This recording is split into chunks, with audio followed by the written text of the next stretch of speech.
You just have a seat there, Russell. The guy I was speaking with on whatever night that was Russ as well.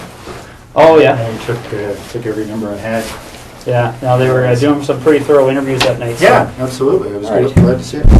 I'm just going to move your gloves here. That's a little... Colonel David Russell Williams was a decorated Air Force pilot and commander at the Canadian Forces Base, or CFB, in Trenton, Ontario when he was arrested in 2010 and charged with the murders of 2 women and numerous other sexually related crimes.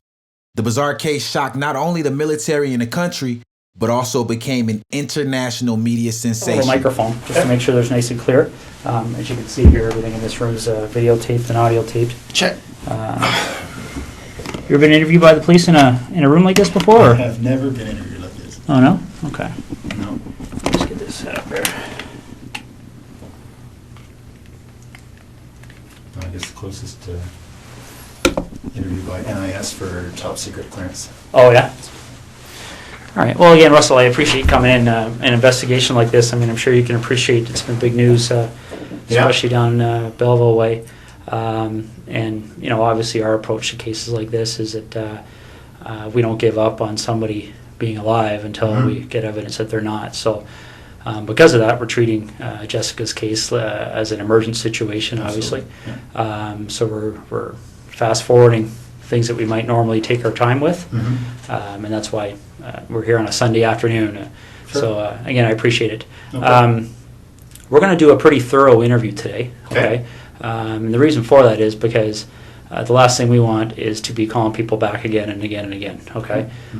So what we're going to do is we're going to go over a number of things, and I'm going to explain what all those are to you. Okay. I'm a big coffee guy. I don't know if you're a coffee guy or not, but I didn't want to drink in front of you. So no, I appreciate that. All right, go ahead. I could definitely. Are they black? Yeah, they're just black with sugar. Definitely. I just started my so I probably have it a little bit. Started your what, sorry? Gum. Just oh, okay. First piece of gum. Well, there's napkins there if you want to toss it or whatever. I appreciate that. All right, and again, like I said, this interview is going to be very thorough. But again, I have a simple rule when I talk to people. It's I'm sure you're the same way. I treat everybody with respect. I don't ask if they do the same for me. So what we're going to do is we're going to start off by going through what your rights are. Okay? Just like everybody else. Okay. Have you ever been read your rights before? No. Yeah, I'm sure you've seen it on TV a whole bunch of times, but that's usually the American version. So I'll go over with you briefly. Okay. Basically, in Canada, as you know, I'm sure, is we all have our rights guaranteed under the Charter of Rights and Freedoms. Right. Okay. Now, Russell, just to avoid any confusion, because people do get confused when they're talked to by the police, is that you're obviously not under arrest here today. Okay. Yep. Anytime you feel you want to leave here, you feel free to do so. The door's not locked. Teresa will walk you down the lobby anytime you want. Okay. If there's anything that comes up in our interview today, Russell, that you feel you want to talk to a lawyer about, you just let me know. Okay. Sure. And the reason for that is I want to explain to you exactly what's going on here. Okay. Jessica Lloyd is one of 4 cases that we're currently investigating. Okay. Right. And essentially what's happened is over the past about 4 or 5 months, there have been 4 occurrences that, like I said, that we're looking into. 2 of those occurrences occurred in September of 2009. And very briefly, they were up in the Tweed area. They involved somebody entering 2 different women's houses in the evening hours and committing sexual acts. Okay. In November of 2009, a young lady by the name of Marie-France Como was found murdered in her home in Brighton. And we believe that there was a sexual component to that crime as well. And then most recently we have Jessica Lloyd's disappearance. Okay, so essentially when you're looking at those kind of crimes, we're looking at a number of different potential criminal charges. All right. We're looking at issues all the way from the most serious one, which is first-degree murder, kidnapping, sexual assault, break and enter with intent to commit sexual assault, forcible confinement. Okay, and so what I want to make sure you understand, and this is what we've been doing with everybody we've been talking to, is that clearly when we find out who's responsible for one or all of those crimes, they could be charged with one or all of those offenses. Okay, whether it's you or whether it's anybody else. All right. And that's why it's important that we make sure that people understand what they have to do and what they don't have to do when they're talking to us. Okay? So as I said before, any point today you feel the need, you want to speak to a lawyer, you let me know, and we can take you to a room where you can do that in private. Okay? Okay. Do you have your own lawyer? I have a realty lawyer, but Okay. no, I don't have a lawyer. All right. If at any point you want to make that call and you don't know who to call, we have a phone list of lawyers that are available to give you advice free of charge right over the phone. Okay. So again, if at any point today you want to take advantage of that, you just let me know. Sure. Is there any reason you want to call a lawyer now? Nope. Okay. A couple other fairly simple and straightforward things that you probably understand, but again, we go over them to make sure everybody's clear, is that you don't have to speak to me today. Okay? Okay. And the reason for that is because the law considers me to be what we refer to as a person of authority. Okay, probably similar to what you may be considered to be on the base. Yeah. And because of that, I can be compelled to appear before any judge in the country, basically, to account for what takes place here today between you and I. Okay, Sure. and that's the reason why everything's recorded, Yeah, because there can't be any more accurate record than that, right? So.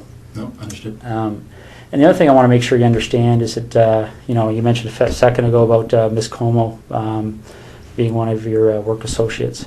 So I don't know what's happened since November on the military side of things. But what we want to make people clear on is that if you have been spoken to by any person in authority or any police officer about any of those cases, I don't want what they may have said to you to make you feel influenced or compelled to say anything to me today, okay? Whatever you might have felt influenced or compelled to say to them earlier, you don't have to repeat it to me and you don't have to say anything further, okay? But obviously what you do say, for the third time is being recorded, right? So, Understood. These first two attacks happened not that far from my place in Tweed. Well, the second one did. yeah, We didn't even know the first one had happened, but I understand that was reasonably close as well. But the second one was very close. yeah, So certainly at the time, the OPP did a door-to-door. Yeah. Within a couple of days, probably the same night. So I spoke with a couple of guys then. okay. Yeah, and I'm aware of that from looking at the different cases. And essentially, Russell, in a nutshell, that's what we wanted to talk to you about, okay? Those 4 cases are of concern to us. And, you've kind of almost hit the nail on the head about some of our issues that kind of make us want to talk to Russell Williams, okay? Because essentially, there's a connection between you and all 4 of those cases. Would you agree? Geographically, And then I guess or I drive past.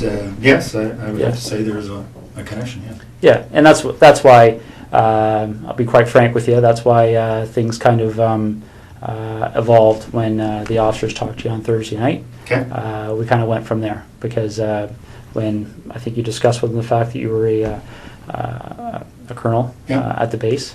I was in uniform at the time, so. Yeah, so pretty obvious, right? Yeah. So essentially, then the connection with Miss Como was made, and I believe you're a door or 2 down from one of those 2 incidents I think, in Tweed. 3 doors down, yeah. Yeah. Very close, absolutely. Yeah, exactly. So those are some of the issues we wanted to discuss with you. Yeah. Okay. So just getting back to these 4 incidents that we're talking about. Maybe you could just give me a little bit of history as to your arrival in the base in Trenton. When did you start working there? Friday on the day I was.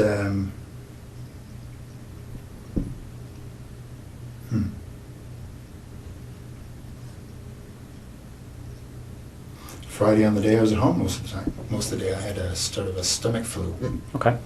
In Ottawa or Tweed? In Tweed. In Tweed? Okay. Yeah. So we backtrack then. So all day Friday, you're at home. Yeah. And then what time do you leave to go to the base to sleep there on the Friday night?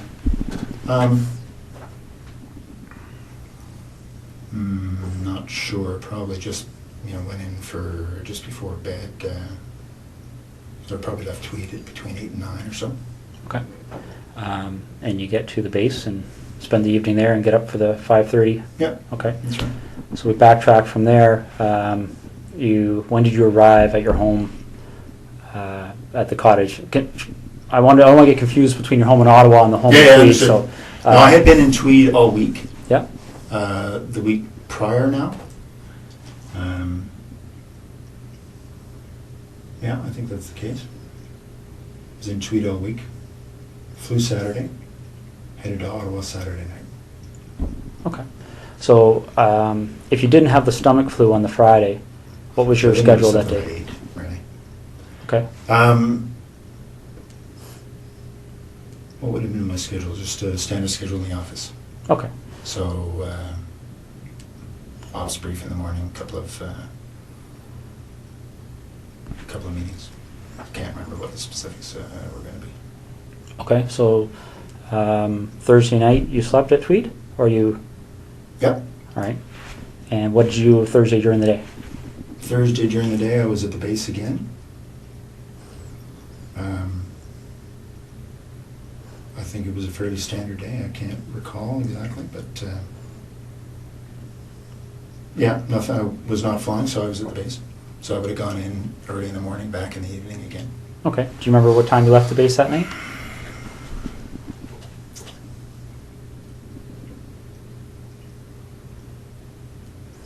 I don't remember anything peculiar, so I would say, I don't know, probably 7 to 9, somewhere in that range. Okay. And that's when you left. Left the base, yeah. And what That's a 45-minute transit. So 45 minutes home? Yeah. Okay. Okay. Now, I'm not going to walk you through November, but I'm going to take you to a date that's probably pretty fresh in your mind, the day that Marie Fran's coma. Yeah. Do you remember how you found out? I do. Yeah, I was sent an email. Well, as soon as the ops staff and the base learned, they told me. Okay. So I got an email. I can't remember if it was late at night, early in the morning. It was certainly. I saw it. I want to say first thing in the morning because I had just come back from Ottawa. I was in Ottawa for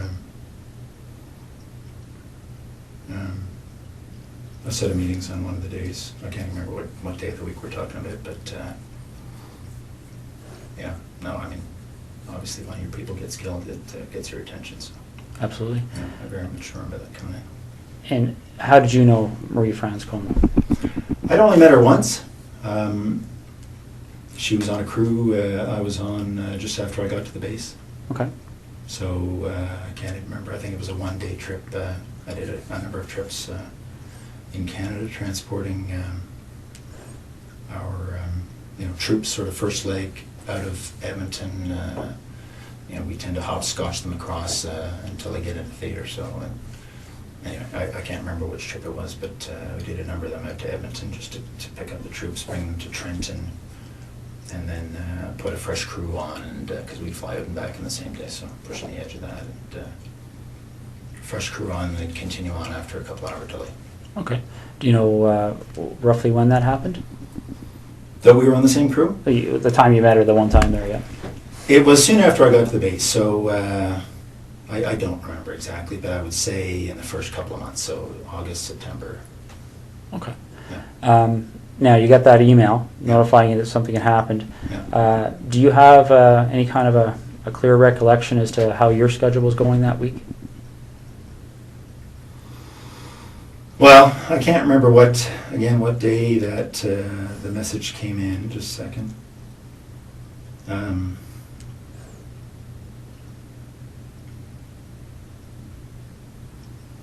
No, I can't remember what day of the week, but I just think there was a whole bunch of activity spun up as a result, obviously. No, I can't remember the day of the week.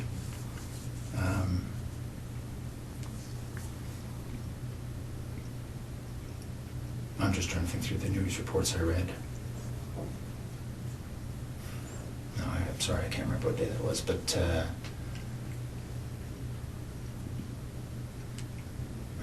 what we learned after the fact was that the MPs had learnt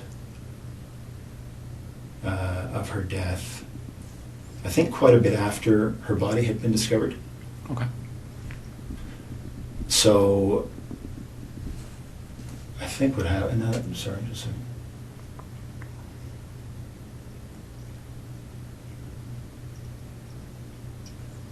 Okay.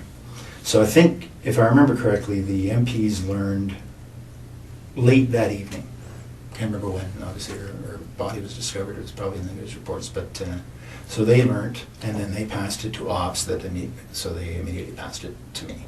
Okay. The MPs work for the wing operations officer, so they go, through their chain of command, and then as soon as the duty to watch officer had that information, she advised me. Okay. So again, that particular week. Along with some others. Right. I'm sure it spread like wildfire. Yeah, absolutely. So that particular week, do you have any recollection? Well, for instance, when you got the email, Yeah. do you remember where you were? I was at home in Tweed. Okay. Yeah. Do you remember if that was a week that you were reasonably stable in Trenton, or had you flown? No, I had been in Ottawa. I had been in Ottawa earlier in the week for some meetings over in Gatineau for one of the. It's actually for the C-17 acquisition. I was project director when I was here in Ottawa for that, so just some follow-up stuff for that. Okay. So I had been here at some point in that week. Again, I can't remember how the days all fell together, but I seem to remember that I got this word shortly after having come back from Ottawa. It seems to me it was the same week.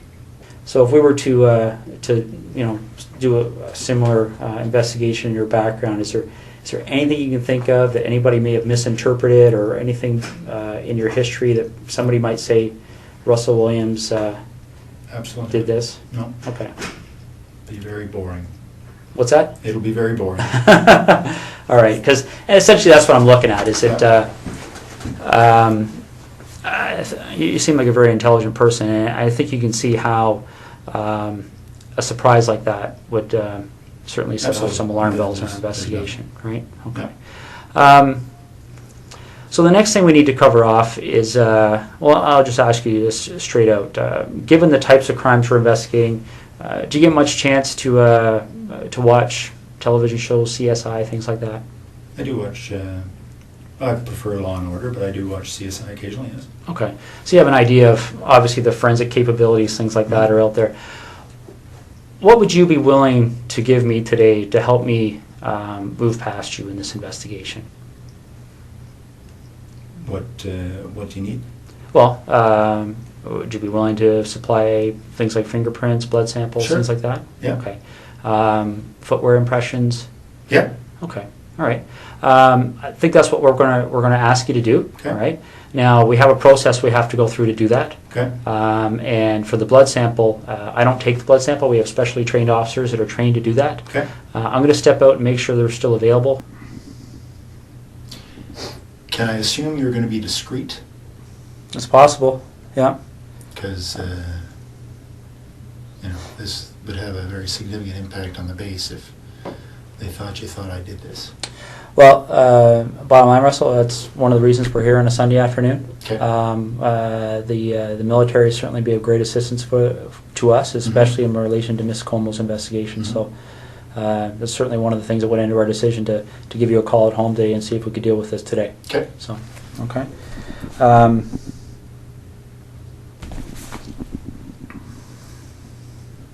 Because it's tough to undo the rumor mill once it gets started. But I appreciate that. Okay. Now that you've had some time to, I know we've been throwing a lot of things at you here, but now you've had some time to think about things.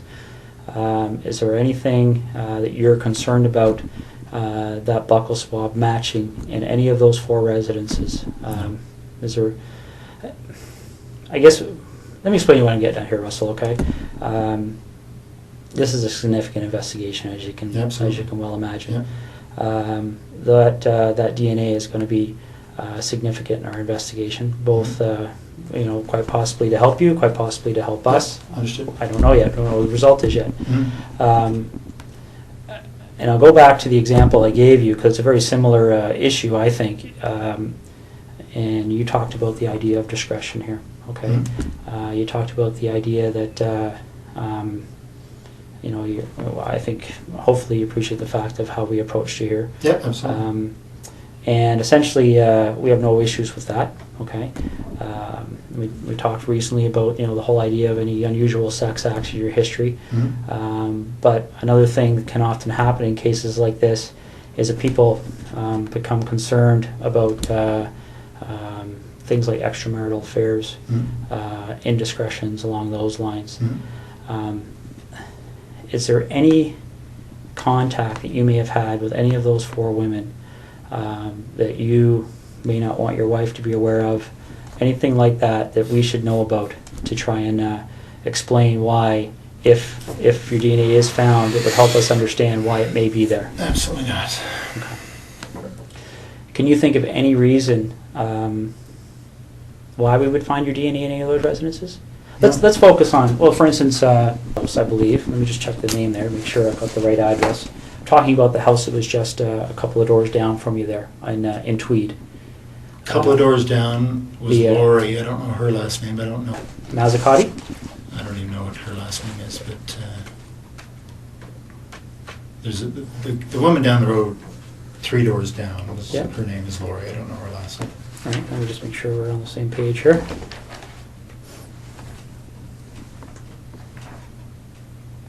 My understanding is she lived at 76 Cozy Cove. Yeah, so she would be the one, the second one, the second incident on your road there. Yeah. A couple of doors down. Ever been in her house? No. We met her once, I think the first summer we were there, so in 04. Okay. And that's what I'm getting at. Again, this is a credibility issue, right? Yeah. Because I don't want to come and see you 2 weeks from now and say, you know, Russ, our CSI people went in that house. And are you familiar with how DNA works? I think broadly, yes, I would guess so.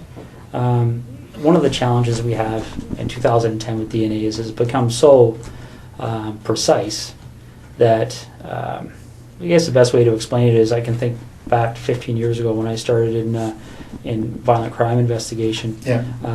For us to get a DNA match, the sample we had to find was, you know, probably would have filled half of one of these cups. Okay. You know, because they destroy so much of the sample in the testing. Okay. Essentially, DNA has become more and more precise to the point where when you and I walked in this room earlier today, we could have sat down, talked for 30 seconds, walked out.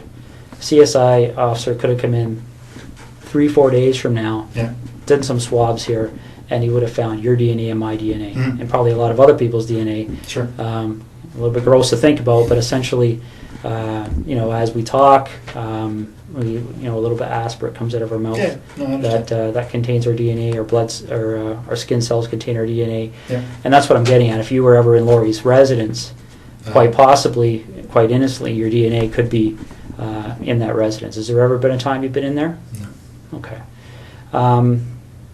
What about the other lady down the road on? I hadn't even heard that name, so no, I don't actually know who that was. Okay. Have you ever visited Marie France Como at her residence? No. Okay. All right. So you're quite positive there would be no reason why your DNA would be in any of those 3 locations. Okay. Did you know Jessica Lloyd even in passing for any reason? No, I didn't hear her name till it was on the news. Okay. And the reason I'm asking that is because I know you were asked that question on Thursday night, and sometimes what we find, and again, this is one of those situations that can sometimes cause us to get in a lengthy investigation as somebody that maybe doesn't deserve it. But what can happen sometimes is somebody gets stopped by the police like you did, and they get asked that question, and people, when they're stopped by the police, they can be nervous, okay? So they blurt out an answer, and then they start driving away, and they go, oh, why did I do that? Because the problem is that once they get asked again, then they feel compelled to maintain that answer for fear that if they change their answer, somebody could find it. You understand what I'm saying? I do. Okay. So I want to make sure that's not happening here. I don't care what you said to the officers on Thursday night last week. If there's any communication or contact between you and Jessica Lloyd, you've seen her picture, right, around town? Yeah, absolutely. Okay. Ever seen her before? I don't. No, I would say I have not. Okay. All right. All right. And you mentioned something about doing some renovations at your property in Tweed there. I think you said something earlier about tearing up carpet. Correct me if I'm wrong, but oh yeah. Okay. When did all that happen? In 2004 or 5. Okay. Any recent renovations? No. Okay. All right.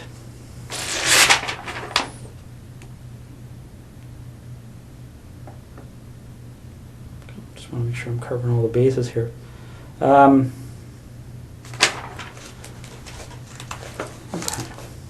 What kind of tires do you have on your Pathfinder? I think they're Toyo. Okay. Do you know the brand name, or sorry, the I think that make? is I don't. Sorry, the make is Toyo. Yeah. I don't know the model. Okay. Just see, I'll read this off to you, see if it rings a bell.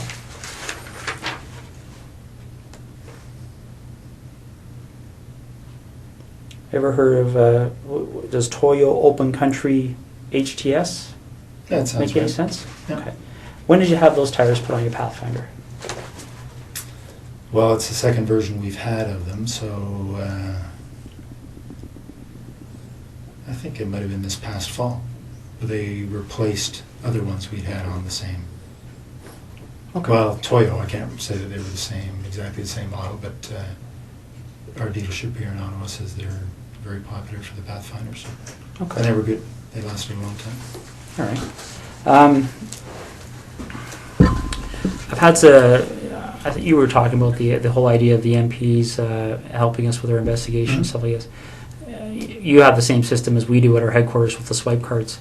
Mm-hmm. One of the things one of our investigators did is they made a call while I was talking to you there because we were trying to work through that week of the 23rd of November. Okay. 23rd being the Monday, 24th being the Tuesday. Okay. What they've told us is that, and I want to make sure I get this right, is that on the 23rd, your swipe card was being used at the base. Okay. Okay. On Tuesday 24th, there was no use of your swipe card. Okay. And then on the following days, the Wednesday, Thursday, Friday, there was what appeared to be average activity of your Okay. swipe card in the base. Does that make sense to you? It does. That says that I was in Ottawa on the Tuesday. Okay. Do you remember where in Ottawa you were? Yeah, I was in Gatineau with, as I said, meeting about the C-17. Okay. Now, again, I want to be fair to you here. We're going back 2 months. Yeah. Are you sure that would have been the day you were in Ottawa? Well, only because I wasn't at the base. Okay. So I can't remember, honestly, that's the day I had the meeting in Ottawa, but if I wasn't at the base, it was because I was here. Okay. Now, if that is the day you had a meeting in Ottawa, do you remember being at the base on the Monday, the 23rd, and swiping your card in and out? Do you remember what you would have done that evening to get to Ottawa for that meeting? Like, would it be... I drove to Ottawa in the morning of the day of my meeting, so if it was the Tuesday, then I would have left Tweed. It was a very foggy morning. Okay. That morning. I drove in that morning. Okay. So I would not have been at the base the day I was in Ottawa, because the meeting started at 8:30 or something. Okay. So you leave the base, you would have went home to your residence in Tweed, Yep. and then you left Tweed in the morning and drove up to your meeting in Ottawa. Yep. Okay. You leave the meeting in Ottawa is a daytime meeting, evening meeting, or do you remember? Yeah, it was a daytime meeting, finished, I don't know, mid-afternoon or so. Okay. We had lunch and then finished. I think my wife and I had dinner because she was here for work, and then I headed back. Okay. Well, these are the kind of things I'm trying to draw out here. That's helpful to us. Do you remember where you had dinner? Well, I don't remember exactly the restaurant, but it was in Westboro because that's where our house was being built at the time. So we had dinner, in a restaurant that we would expect to be able to frequent once the house was finished. Okay. Remember how you paid? One of us would have paid by MasterCard, I think. Okay. Are you sure about that, or? Pretty sure. That's normally how we Okay. pay for meals. All right. Can't remember if it was me or my wife that paid, but one of us. Okay. And do you remember which restaurant it was again? No. Okay. All right. And you see what I'm getting at, right? I mean, that can be very helpful for us because if we can track that issue, right? Yeah. We can put somebody paying for a meal at a location. Well, with a I was credit card. meeting with 15 people or so that day. So Okay. And what time did the meeting end? I would say between 3 and 4. Okay. And are you sure that that's the same day you went out with your wife? Well, I think so. Yeah, because she was here and I think that was the day we went to this restaurant in Westboro, yes. Okay. You finished dinner, and do you remember what you did that evening? I would have driven back to Tweed. Okay. And you would have... Now, again, I know we're talking 2 months ago here, but do you Yeah. remember specifically having dinner and then driving back to Tweed, or do you remember... are you just guessing here? No, I'm not really guessing. I mean, I believe that this night at this restaurant was following the meetings in Ottawa. Mm-hmm. And I, kissed my wife goodbye and headed back to Tweed to go to work the next day. Okay. All right.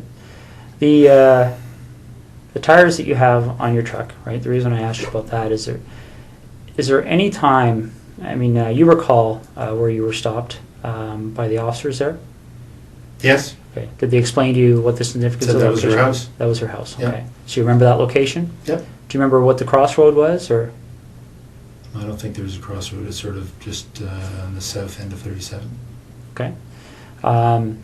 When you get stopped at that location, has there been a time in the recent 1 or 2 weeks that your vehicle has left that road for any reason whatsoever? Have you driven into a field with your vehicle at all? For any reason you can think of? No. Okay. Because I want you to rack your brain here. This is important. So, Yeah. is there anything you can remember doing that would have caused you to drive off the road No. at that section of roadway? No, that's my early. That's the early part of the highway, and just head north. It's about 30 minutes from there to, probably 20 from there to my house. Okay. Would it surprise you to know that when the CSI officers were looking around her property, that they identified a set of tire tracks to the north of her property? Looks as if the vehicle left the road and drove along the north tree line of Jessica Lloyd's property. Okay. Okay. They took, they examined those tire tracks, and they have contacts in the tire business. Obviously, tire tracks are a major source of evidence for us. Sure. Shortly after this investigation started, they identified those tires as the same tires on your Pathfinder. Really? Yeah. Okay. Okay.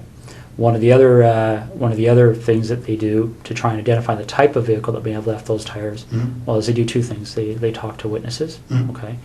There was a female police officer that actually drove by that location that evening and recalls seeing an SUV type vehicle in the field to the north of Jessica Lloyd's house, consistent with a Pathfinder. Okay. Could maybe consistent with other things, but consistent with a Pathfinder.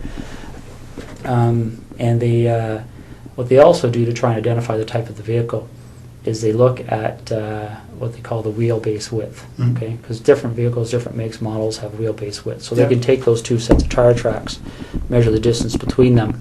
Okay, and determine what the width is. Sure. And then they can enter that into a vehicle database, and it will spit out the types of vehicles. Yeah. Okay, your Pathfinder's wheelbase width is very, very close to the width of the tires that were left in that field. Okay. Do you have any recollection at all of being off that road? I was not off the road, no. Okay. All right. Russell, is there anything you can think of? Let's go talk about Marie-France Como for a minute, okay? Is there any reason at all you can think of that during our investigation, obviously we're searching computers, things like Blackberries, right? Electronic devices, looking through houses for things that are in handwriting, written notes, diaries, things like that. Now, I'm not at liberty to tell you what the content was, but is there any reason at all you can think of why Marie-France Como would have specifically referenced you in some of her writings? Not at all. No? No, absolutely not. Okay. Is there anything that she ever said to you that led you to believe that there might be something more than a passing interest with her towards you? Not at all. No, we spent, one flight together talking. I'd go back occasionally and talk. No, if that's the case, that's very surprising. Okay, all right. You have any questions for me right now? No. Okay. I'm just going to step out and see how things are going, okay? Okay. I mean, it is a Sunday, but there's probably 60, 70 people working on this file, so there's a lot of things happening. Sure. So let me go out and see what's happening, and then I'll come back in and we'll hopefully continue, okay? I told you when I came in here that I'm going to treat you with respect, and I've asked you to do the same for me. We talked about the whole idea of how we've approached you here, okay? The trying to be as discreet as possible, okay? But the problem is, Russell, is every time I walk out of this room, there's another issue that comes up, okay? And it's not issues that point away from you, it's issues that point at you, okay? And I want you to see what I mean, all right? This is the footwear impression of the person who approached the rear of Jessica Lloyd's house on the evening of the 28th and 29th of January, okay? All right? Now, I want you to keep in mind that this is slightly smaller, okay, in scale, okay? Okay. All right, that's not to scale. The footwear is actually bigger. Okay. If you look here on the ruler, you'll see that 1 inch is just slightly smaller than an actual inch, okay? But this is the way it prints off on the computer. Yeah. I'm going to move this over so you can see what I mean, all right? Because essentially when you're dealing with footwear impressions, we have a gentleman on the OPP who's basically world-renowned. His name is John Norman. And essentially with footwear impressions, you're in a situation where you're pretty much in the area of fingerprints, okay? And essentially what we're talking about here is, especially when you start adding in other pieces of information that support an investigative position, okay? This is a photocopy of the boot that you took off your foot just a little while ago, okay? Now, I'm not an expert in footwear impressions, so I rely on the experts. Footwear impressions are very much like fingerprint comparisons, okay? You take a look at this print, and again, this is one print. This person walked through, there's several different prints to compare, so we're going to get features off of one print to compare, features off another print to compare. These are identical.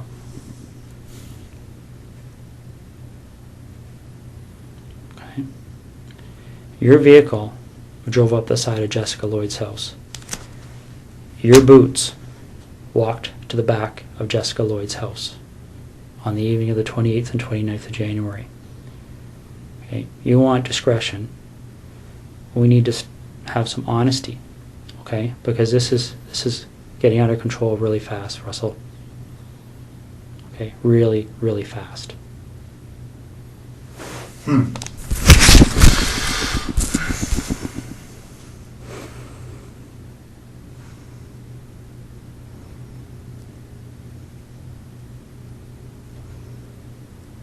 This is getting beyond my control. All right, I came in here a few hours ago and I called you the way I called you today because I wanted to give you the benefit of the doubt. But you and I both know you were at Jessica Lloyd's house, and I need to know why.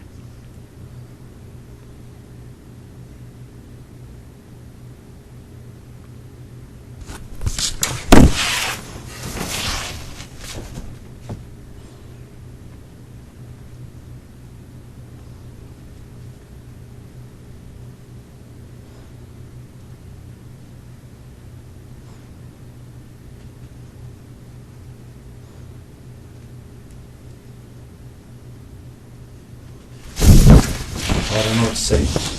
It's Well, you need to explain it because this is the other problem we're having, Russell, okay? Again, these decisions are made by me. Right now, there's a search warrant being executed at your residence in Ottawa, okay? So your wife now knows what's going on. There's a search warrant being executed at your residence in Tweed, and your vehicle's been seized, okay? You and I both know they're going to find evidence that links you to these situations. Okay. You and I both know that the unknown offender, male DNA on Marie France Comeau's body is going to be matched to you quite possibly before the evening's over. Okay? This is a major investigation. The Center of Forensic Science is on call 24 hours a day helping us with this. Mm-hmm. Your opportunity to take some control here and to have some explanation that anybody is going to believe is quickly expiring. Mm-hmm. Okay? We're applying, the investigators now applying for a warrant to search your office. Right? These aren't decisions that we can say yes or no to. This is the practical steps in an investigation like this. And Russell,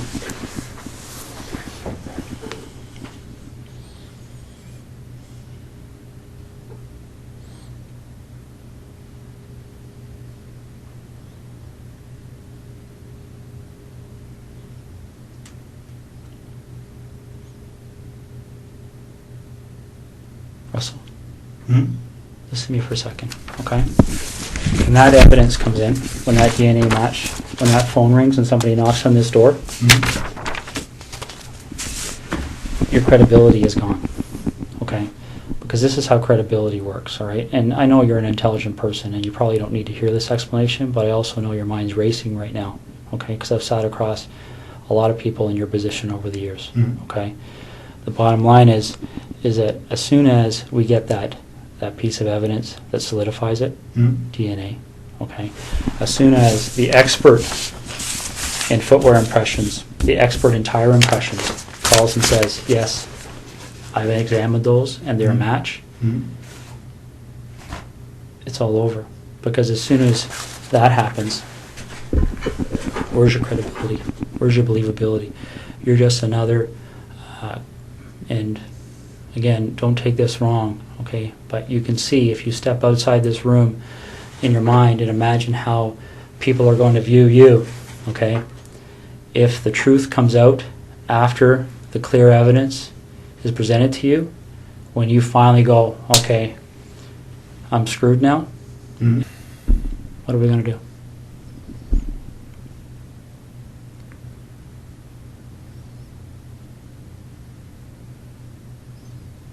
Russell, you know there's only one option. What other option is there? What's the option? Well, I don't think you want the cold-blooded psychopath option. I might be wrong. Okay, because don't get me wrong, I've met guys who actually kind of enjoyed the notoriety, got off on it, got off on having that label. Bernardo being one of them. I don't see that in you.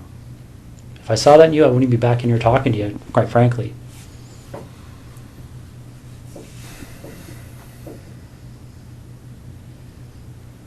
But maybe I'm wrong. Maybe you got me fooled. I don't know.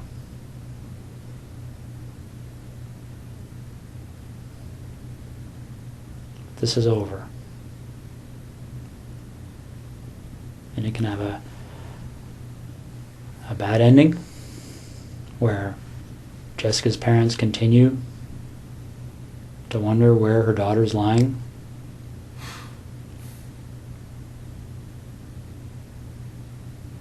And I don't know. I mean, obviously, there's a huge search still underway, and it'll continue. It'll continue until her body's found. That might even happen tonight, for all I know. Once that happens, then I don't know what other cards you would have to play.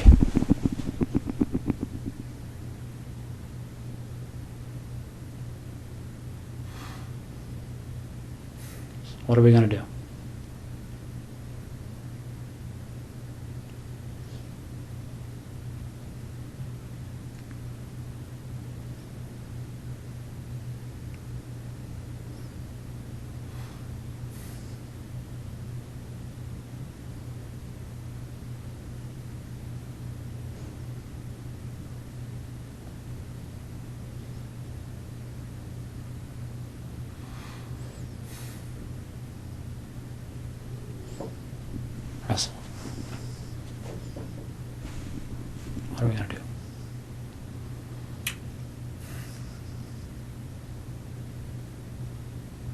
Call me Russ, please. Okay. What are we gonna do, Russ?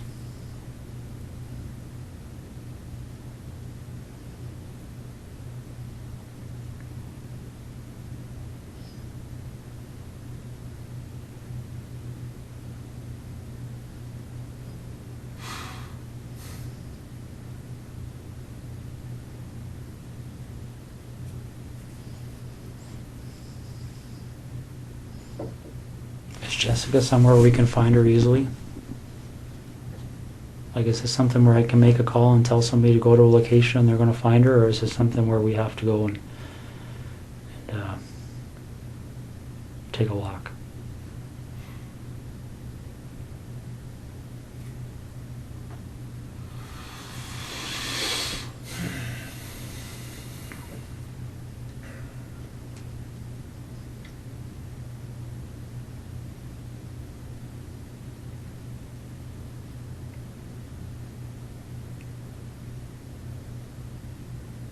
Which direction are we heading in here?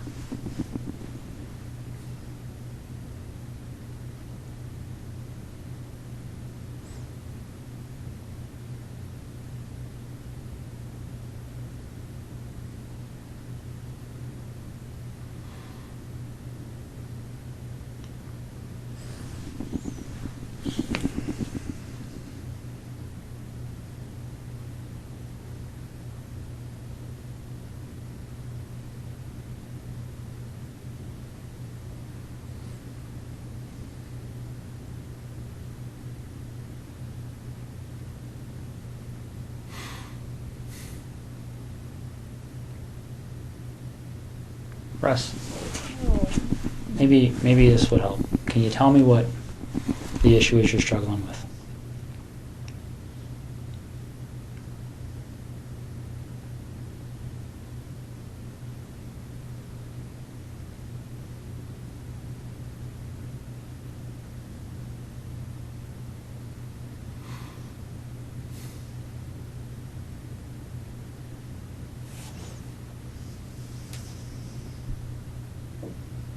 What's the issue you're struggling with?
It's hard to believe this is happening. Why is that?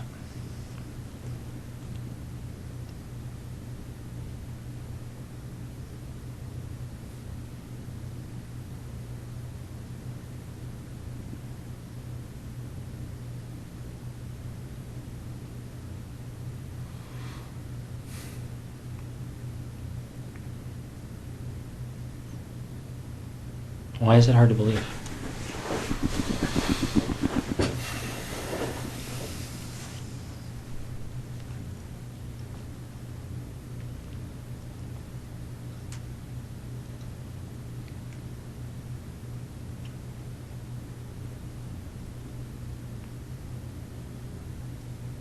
It's just hard to believe.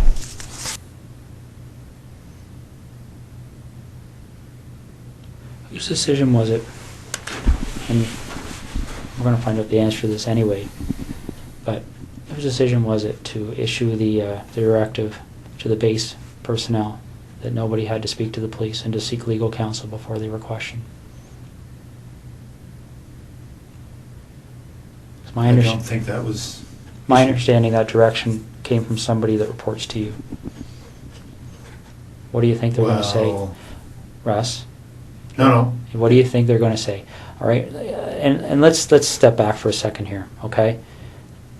I really don't think it benefits you or makes you look any better to start debating the little issues, No, okay? but that is news to me. Okay. I have a legal officer that reports to me Yeah. who may have given that direction. Okay. But that's the first time I've heard it. If that's true, Okay. that's the first time I've heard that. All right, and that may be the case, but how does it look?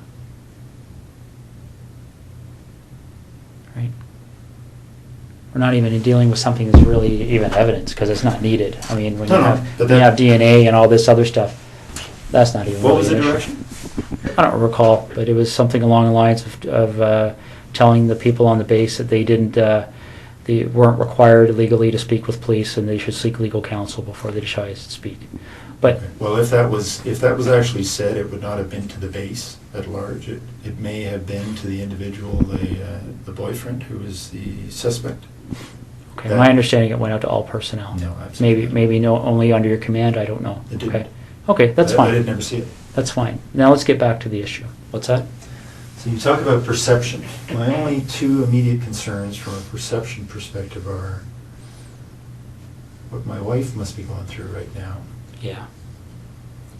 and the impact this is going to have on the Canadian Forces. Where do we go?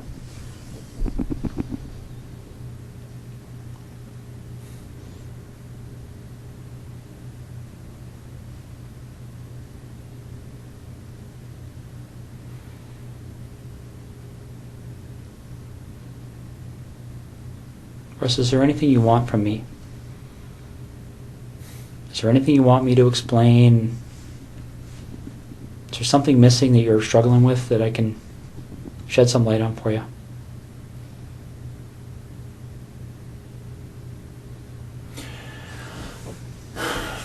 I'm struggling with how upset my wife is right now. Russ, what are you looking for?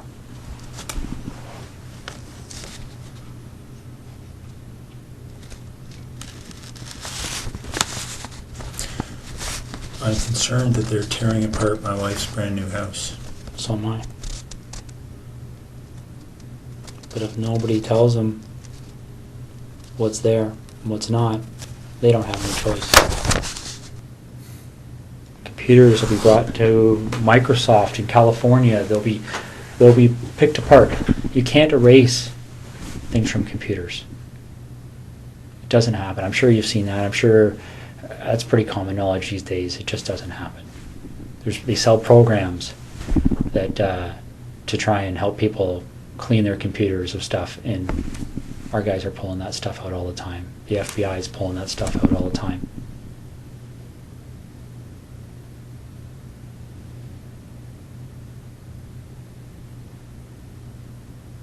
This investigation will end up costing no less than $10 million. Easy. And they will say no to nothing. Any request this major case manager makes on this case, they've already been told it's approved. Don't even bother asking.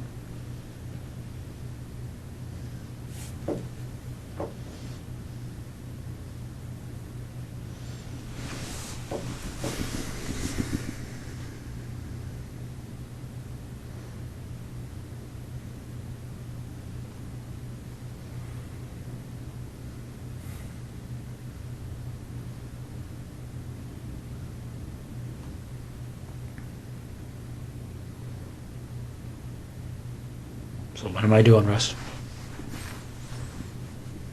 I put my best foot forward here for you, bud.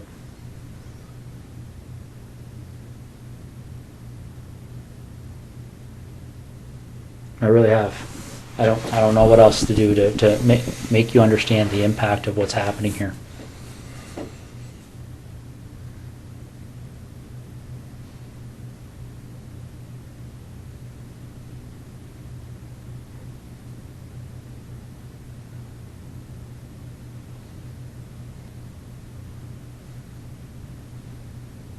Did we talk? I want to minimize the impact on my wife. So do I.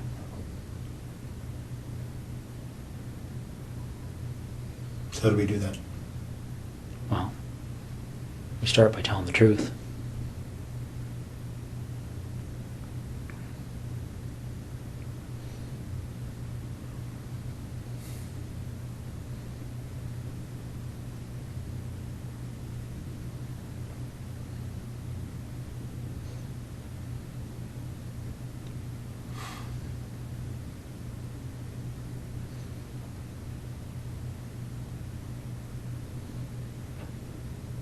Okay. Okay. So where is she?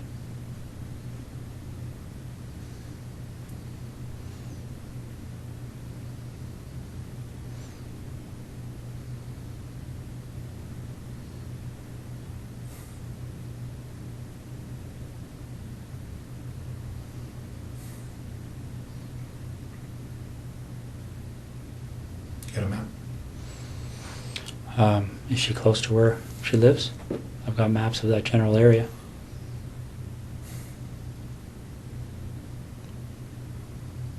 Which town is she near? Why don't we start there?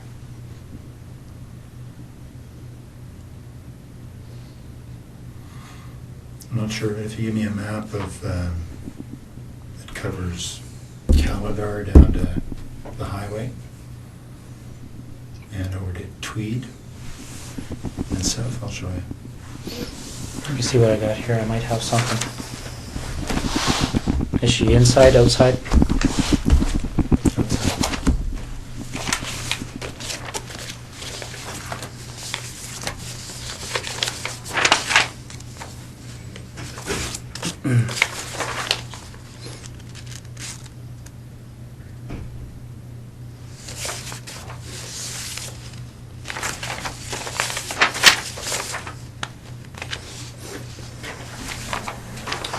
It's probably the biggest area I have there, Russ.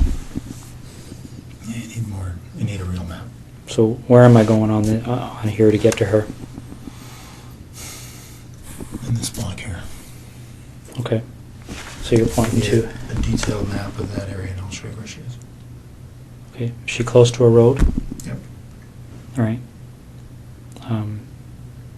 Is it something where is she buried, or is she somewhere where if you walk there you would fairly easily see her? It's here.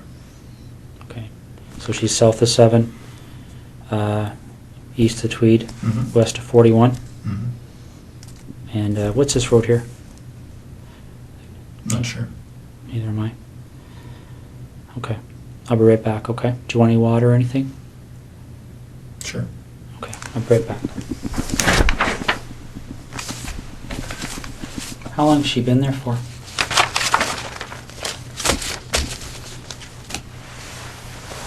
A little over a week.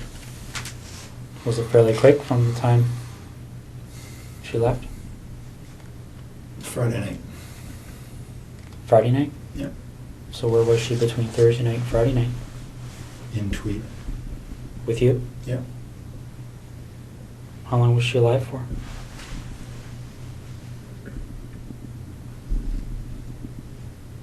Almost 24 hours, not quite. Okay.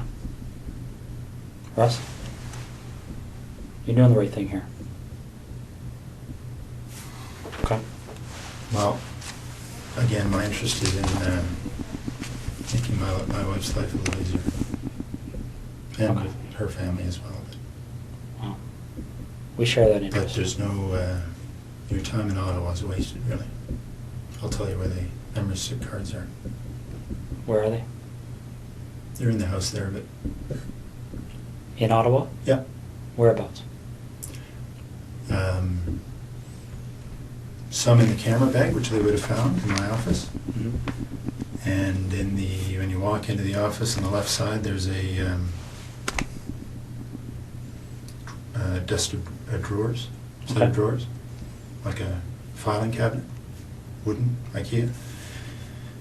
In one of the top 2 drawers, and there's a plastic divider, Yeah. and there's inside there are 2 memory cards, Okay. which are blank, but I'm sure they can be And whose images are on those cards?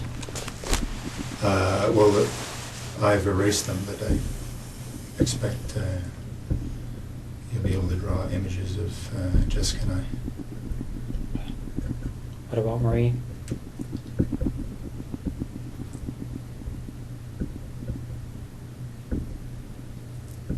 There may be images on there as well. And the 2 women from September? Yep. Okay.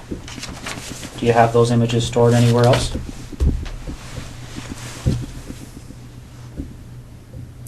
Yep. There are 2 hard drives in the house in Ottawa. I can draw you a little picture if you like. Sure. Do you want to do that now while I'm Sure. getting them out? Okay.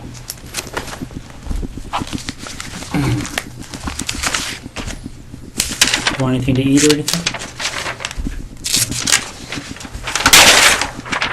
Leave that with you. Okay.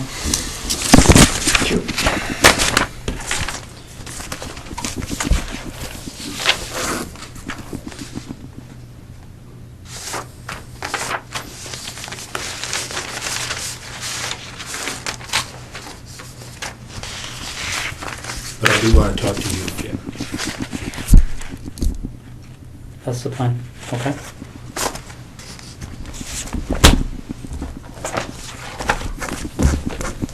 I'll be right back.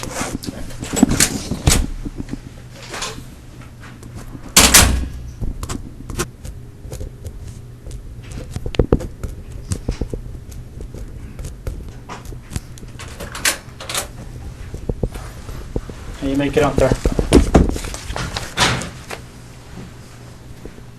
Thank you.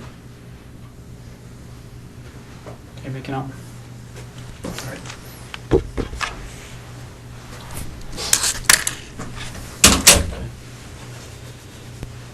Somebody running around looking for an actual map, but I did the same thing with the Google Maps. Just have to glue them up a little bit more.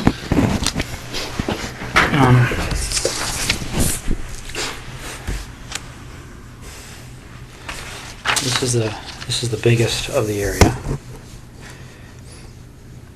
Well, this might have better parameters for you. Here's Tweed.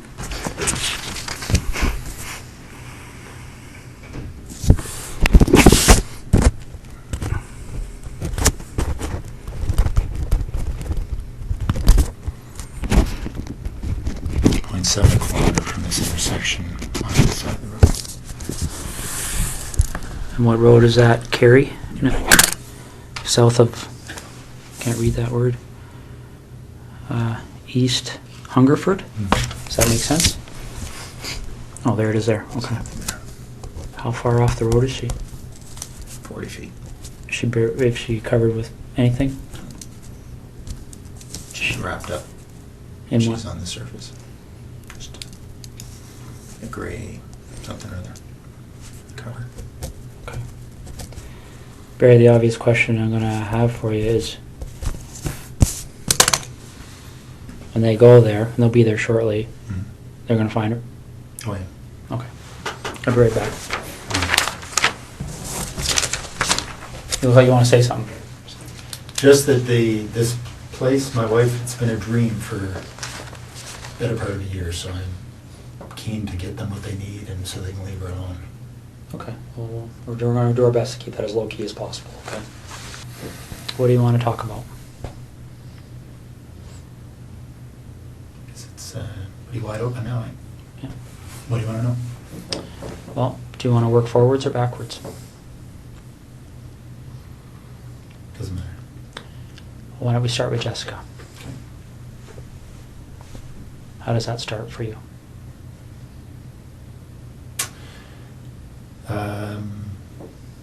I saw her in her house on her treadmill.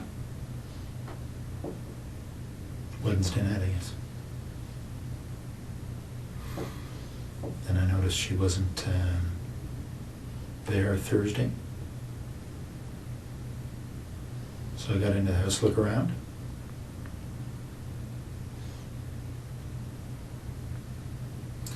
Then, and then left. Noticed she'd come home. So I went back in. Through the back patio door. while she was sleeping.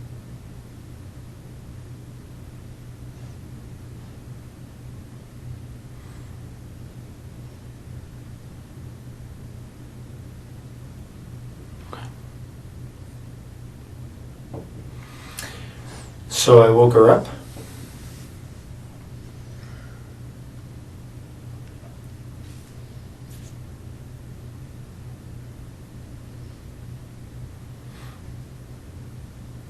Didn't hit her. She only hit her once. Friday night.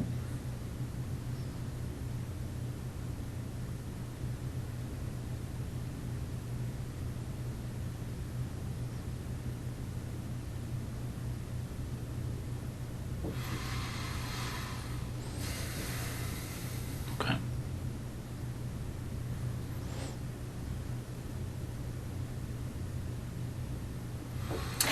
Well, so I raped her in her house, and then I took her to the car and took her to Tweed.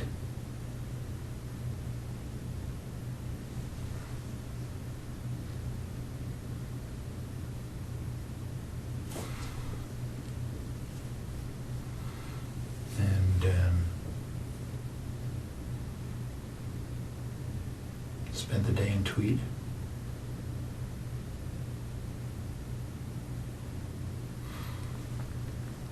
And then I hit her as we were walking. She thought we were leaving.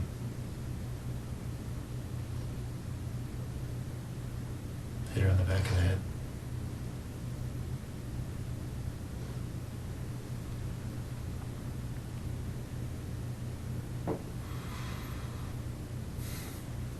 Okay. Anything particular? Well, what did the hit on the back of the head do?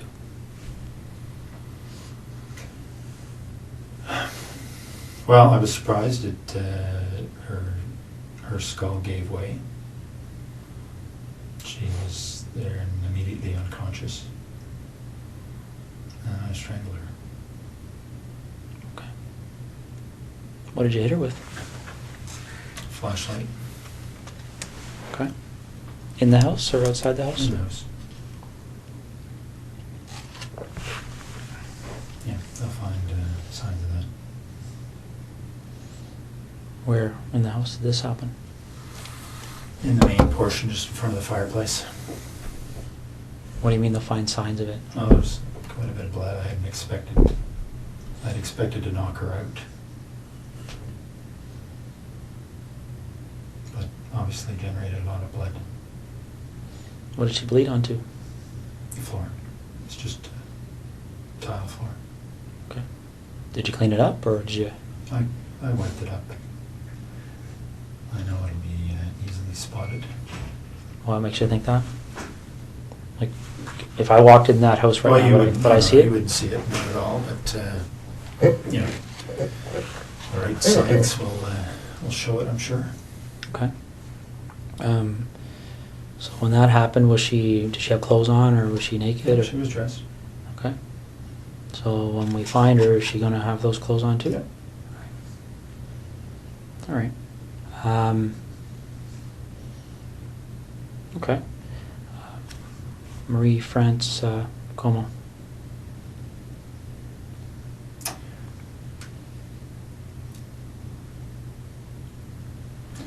There was an open window in the basement of her house when she was away.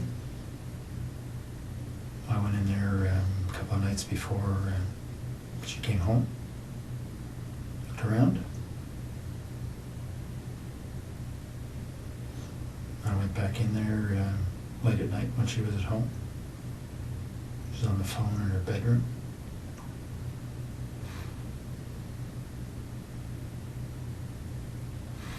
She actually discovered me in the basement.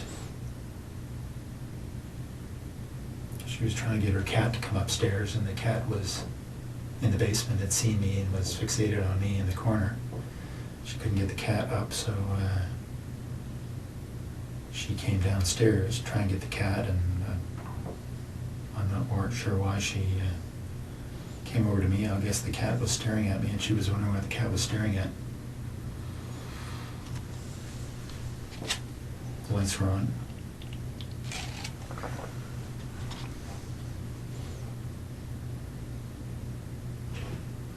So when she spotted me, I had the same flashlight. I subdued her. Tied her up, brought her upstairs.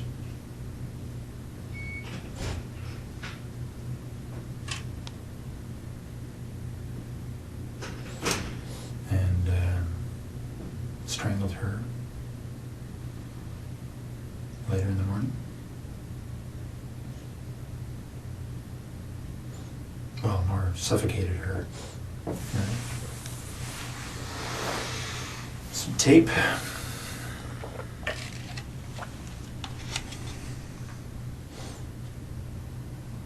Left her there.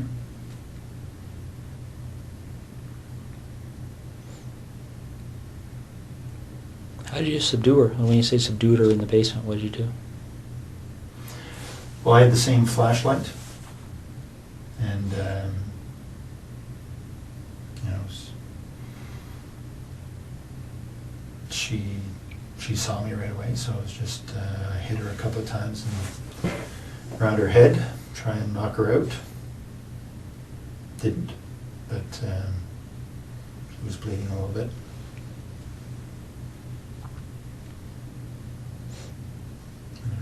Eventually, after a struggle, subdued her.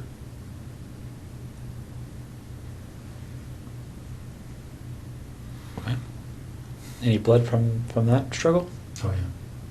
No, not a whole bunch, but a flashlight did break her skin a couple of times. Okay. What area of the basement did that take place in? I was hiding behind the furnace, so she spotted me right there. Okay. Did she recognize you? No, I had stuff on my face. Okay.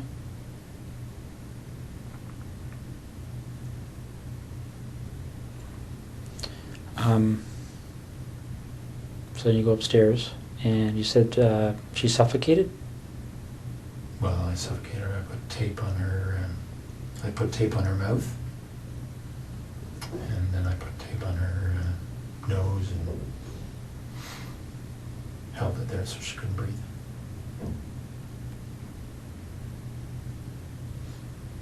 Okay. What kind of tape was it? Duct tape. What happened to it? Well, I took it with me and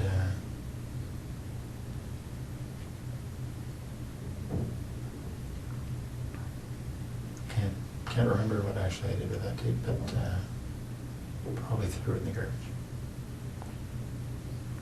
Did you use tape for any other purposes?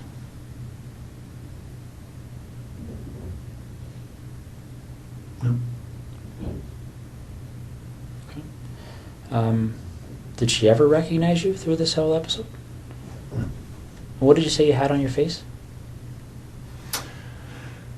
I had just a cover for my head, just a, a sports, pullover type, like just a little cap kind of thing. Okay. Just a, I think, lycra or something. And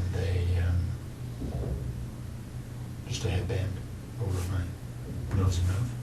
So it covered most everything but my eyes. Okay. Now this flashlight, where is that now? And tweed. In the house? Yep. What kind of flashlight is it? It's a red 3 double D. I'm not sure what brand it is, but it's a metal, one of these aluminum. It's like a big, I can't remember what brand of aircraft aluminum flashlights are. You see a lot of. Anyway, it's a bigger one of those. Did you take anything out of Marie France's house or Jessica Lloyd's house? Yeah, some of their underwear. Okay. That's all. And where is that?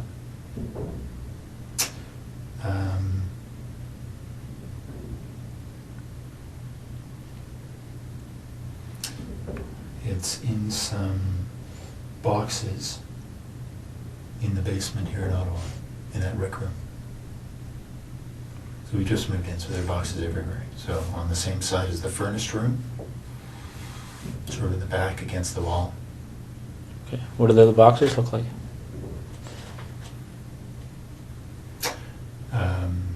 I think one's a scanner, the box for my scanner. Mm-hmm. They're all right next to each other, so a quick look through the boxes there will find it. Okay. How much underwear is in those boxes?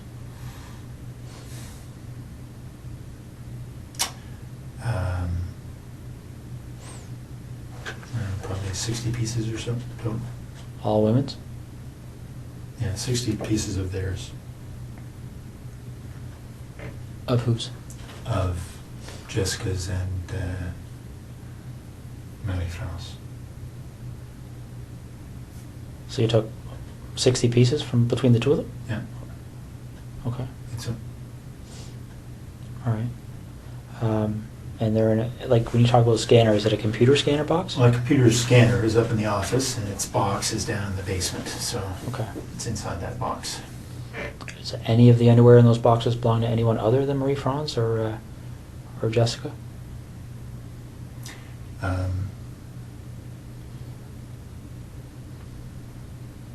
Yeah, there's some from each of the other two women. Okay. Why don't we talk about those two women? Mhm. So the first one happened on the 16th, and I don't know why I can't recall their names, but the lady that was lived closer to you. No, Lori was closer to me. Okay. So the first one, Mhm. I had just spotted her from our boat, actually. I got into the house while she was asleep, noticed that she was alone.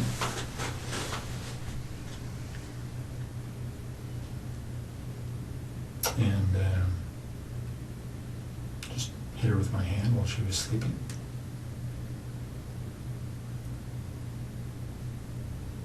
Subdued her. Mostly just my weight on top of her.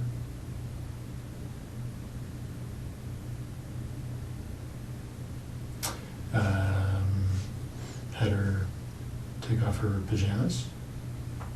Took some pictures. Took some of her underwear and left.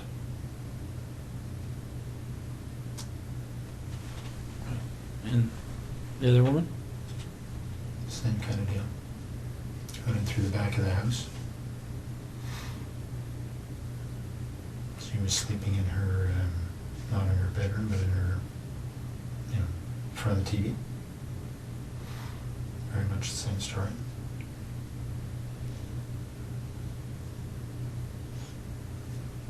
Anything different about that story? I mean, pretty much the same story and exactly the same story are two different things, right? Yeah, no, not much different at all. I did have the flashlight that time. I hit her with a flashlight. Didn't think it would knock her out. Didn't. So, and I subdued her with my weight. Took off her clothes, took some pictures, and left.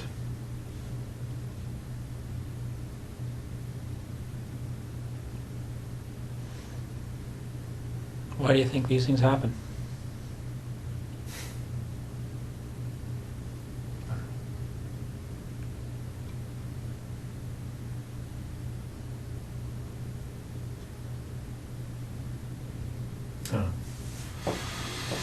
Have you spent much time thinking about that? About why? Yeah. Yeah.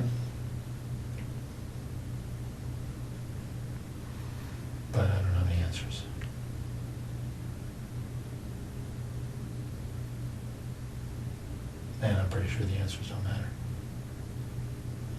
Well, let me ask you this: did you like or dislike these women? I didn't know any of them. Okay. I had met Maddie France that one time in our airplane. Okay. No, I guess when you're going through these things, are you? Well, let's talk about Jessica, because she was there with you for the whole day, right? Mm-hmm. What kind of feelings were you experiencing while you were with her that day?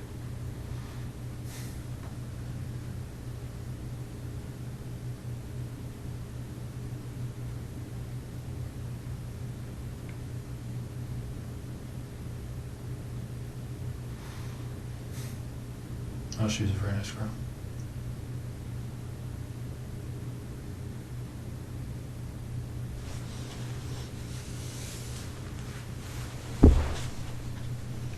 Can you tell me why you killed her? Right. Do you know why you killed her? Well, I think I killed her because I knew that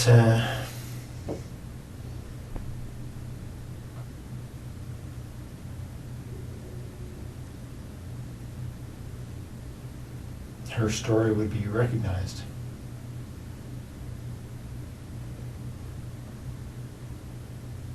Her story would be recognized? How do you mean?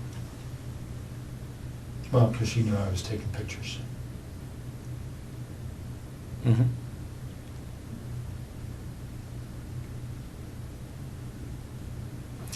So because of the two stories in Tweed, that would have been a fairly, yeah, been quite obvious. So if you didn't take pictures, what would you have done with her? I don't know. I mean, she's at your house, right? Well, let me ask you this. Is it 2 lived, right? And 2 died. What was the difference in your mind between? Well, the attention the first 2 got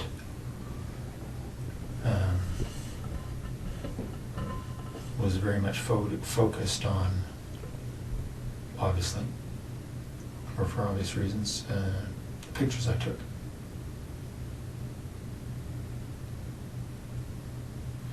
So anybody else telling stories about pictures, right, would have been a fairly straight line.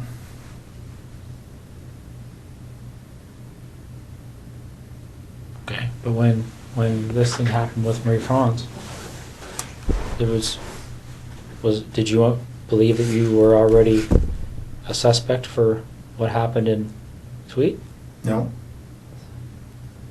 So what were you concerned about?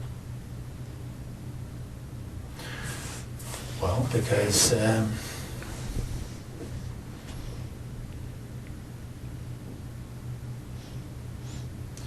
was pretty sure that she was serving military, right? Mm-hmm. It would have been difficult for investigators to ignore that connection. Okay. Yeah, makes sense.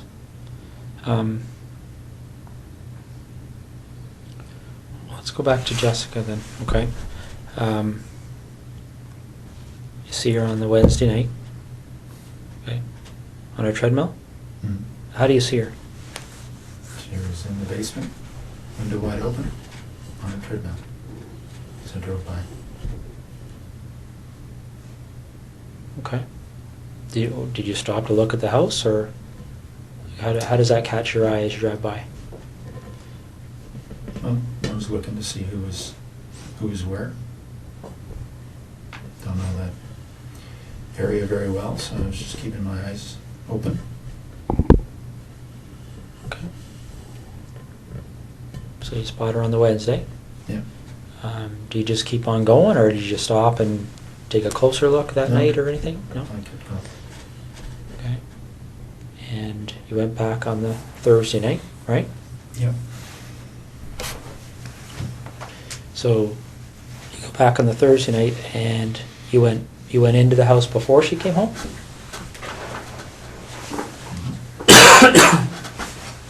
Yeah, she was out. Okay. Done with those.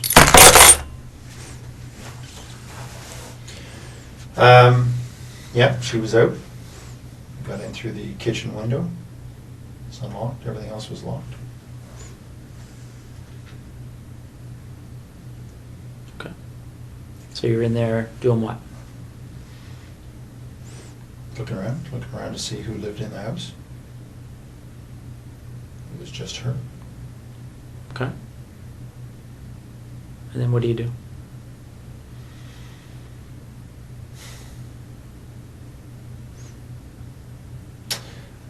Well, I left the house. And then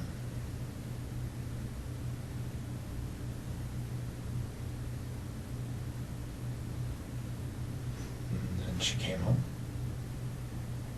I hadn't been out of the house very long. So I watched for a little bit to see if she was alone. She was.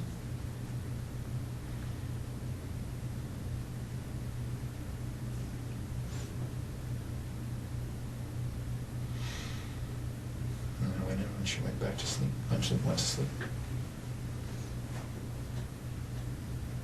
Okay. So you go in, she's sleeping, and what do you do?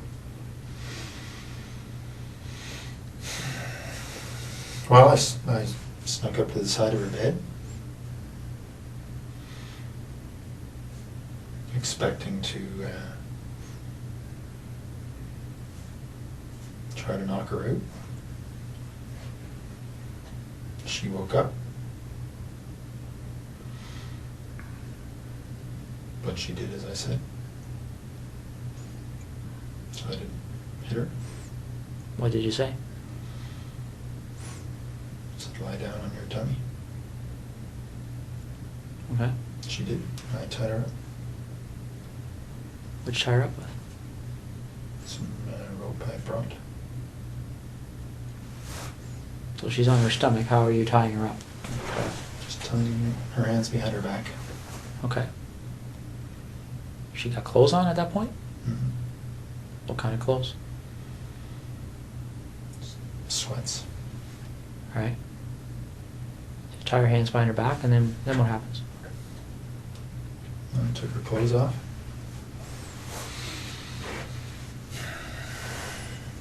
Okay.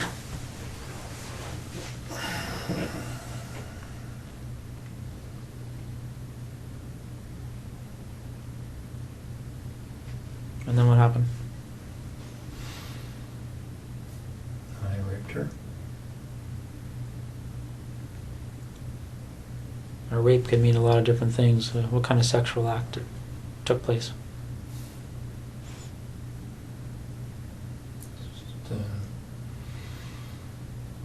vaginal and oral.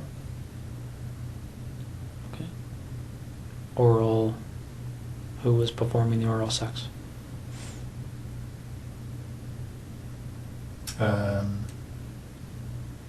No, me on her and her on me. Okay. Any condoms used or anything like that? No. No. So and again, correct me if I'm wrong.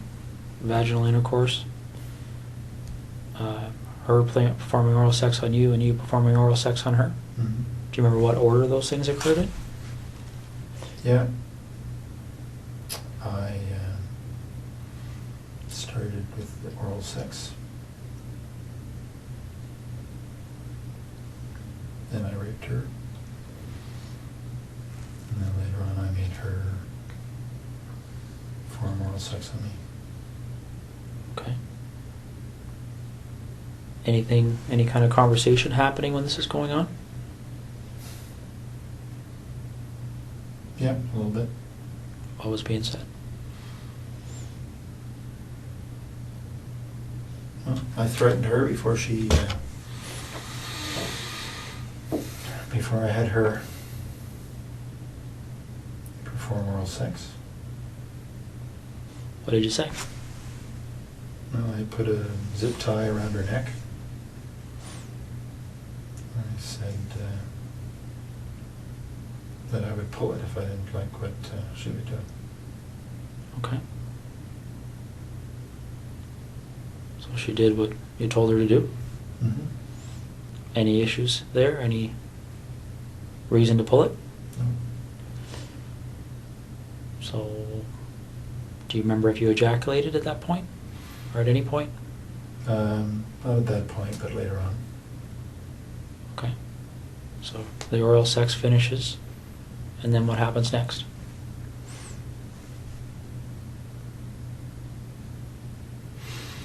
Well, I continued to rape her, and I had her put on some of her underwear. Took some pictures, lots of pictures. And then got her dressed, walked back to the truck. Okay. At what point did you decide that she was going to leave with you?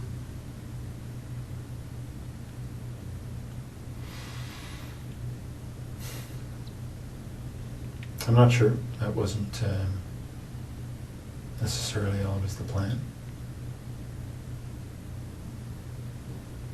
But at some point, I was there for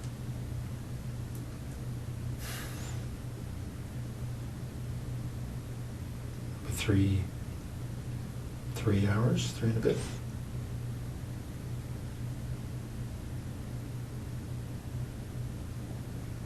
Okay.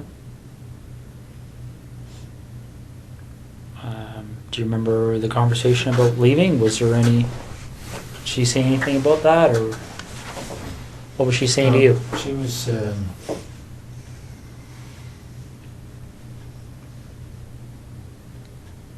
certainly cooperative. Okay.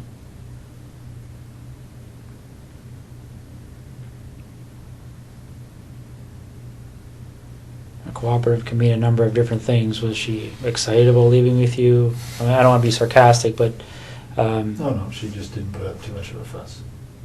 did she try and negotiate with you at all, or No. what did she say? Well, I told her that I would let her go later on. Okay. So when you take her out of your house, is she still bound, or Yep, how is that done? just hands behind her back. Okay. What about her feet? Anything there? No, she was walking freely. Okay.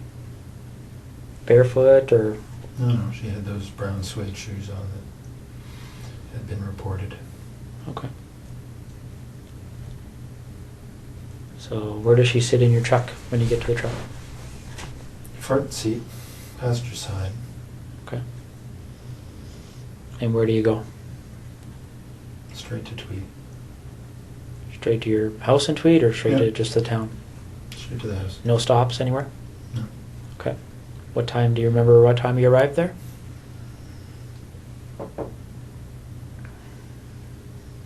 I don't exactly, but I'd say between 4:30 and 5:30. Okay. All right. When you were first there before she came home, do you remember? Did anybody come to the door at all when you were in the house? Okay. No, I think somebody had come home, somebody had come to the house just before she did, because I thought it was her, but then they left. I was outside at the time. Did you see who that person was, or what kind of vehicle they were in, or anything? No. Saw the lights, I assumed it was her, and then all of a sudden they left, so I don't know what happened. Okay. Where were you when that first vehicle pulled up? In the back here. Okay. So you didn't have a view of the vehicle, you could just tell that there was a vehicle there, is that fair? Okay. So you get home, what, 4:35 you say? And then what happens?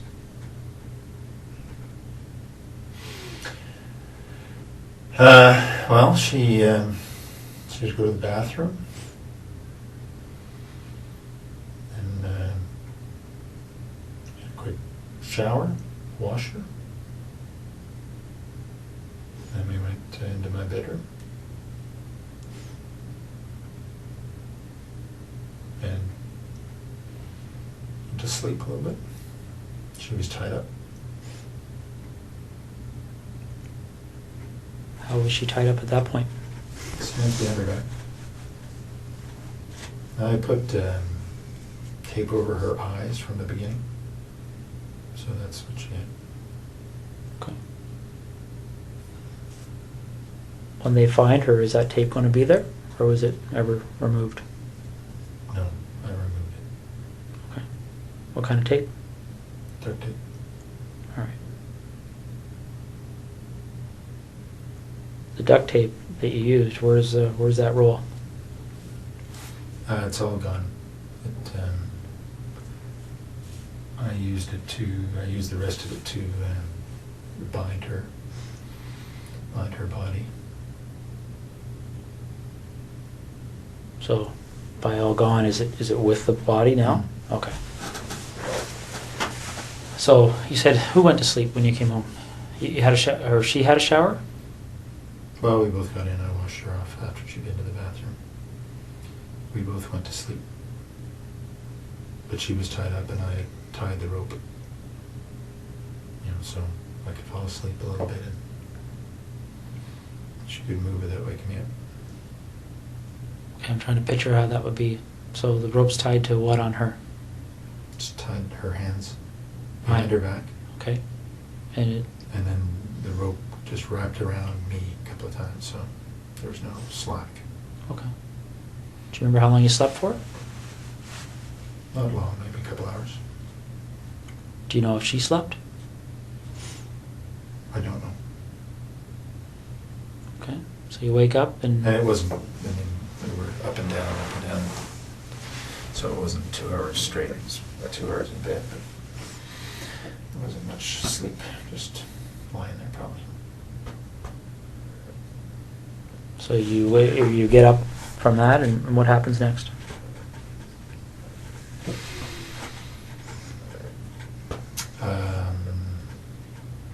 She had a seizure, actually. She felt it coming on, and because she'd had some before. Lasted quite a while. Got her dressed, into the family room,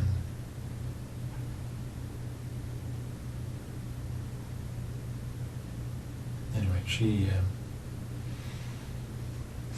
recovered. She got obviously stress, but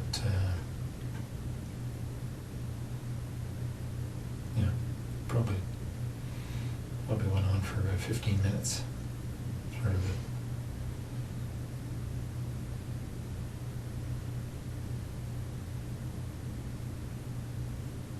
So Yeah. how do you know she had them before? She told me.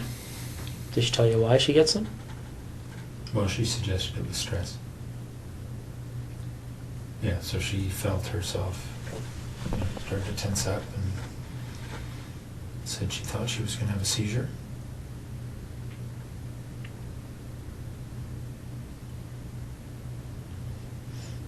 So it was convulsions is what she was having. Okay. So she recovered from that? Yep, I stayed with her and talked her through it and make sure she didn't bite her tongue. Okay. And then what happened?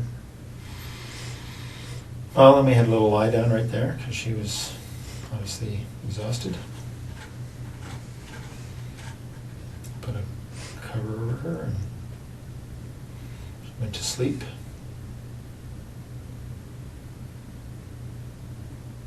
Wait for an hour or so. And I had told her earlier that before I let her go, I wanted to take some pictures of her in her underwear. And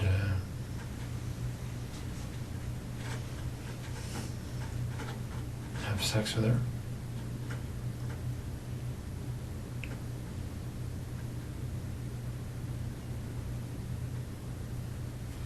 So after she'd had a rest for an hour or so, I had her put on a number of different outfits she had. I'm sorry?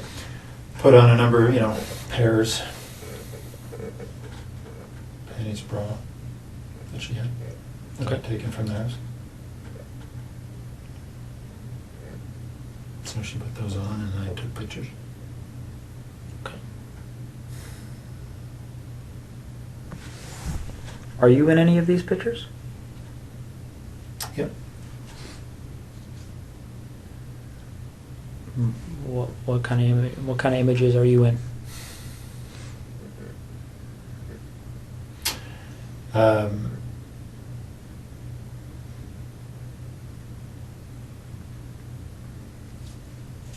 Well, I'm with her. There's on the hard drives. You'll see there's video as well.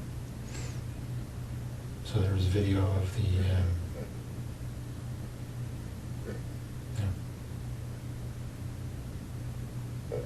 almost 4 hours, I guess. Of what?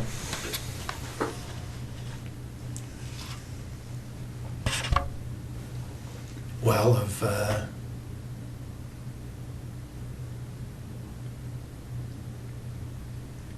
initially at her place of me raping her,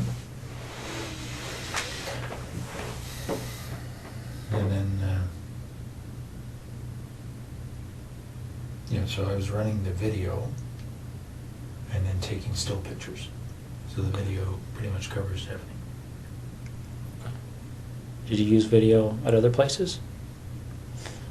At Marie France's as well. Okay. And is that video on the hard drives? Yep. Same type of activity? Yep. Okay. Although I didn't have her put on any stuff. Okay. So Jessica poses for these pictures and there's videos and then what happens?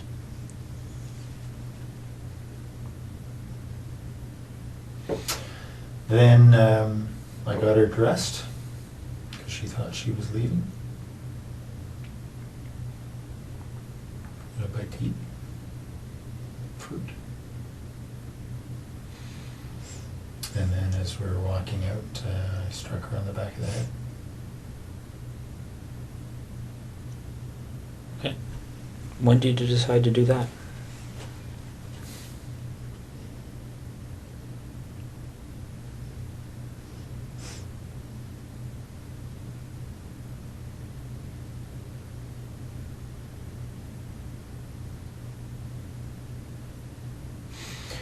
Well, I was pretty sure that I wasn't going to let her leave, but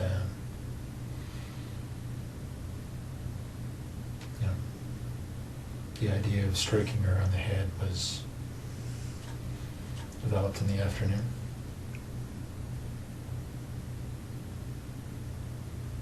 And what was that strike supposed to accomplish in your mind? What was the intent of doing that? Well, I thought I would be able to knock her out, and then I was going to strangle her. Okay. So when you actually do strike her, what's the result? Her skull gave way a little bit. Felt like, and there was a lot of blood, so I think that's what happened. She was immediately unconscious.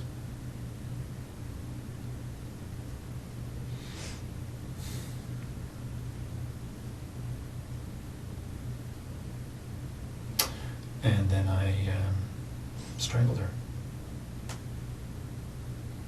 How'd you strangle her? The same rope. Just put her around her neck Okay. while she was unconscious.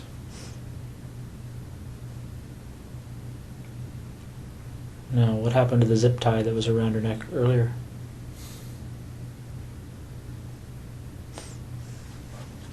I took it off.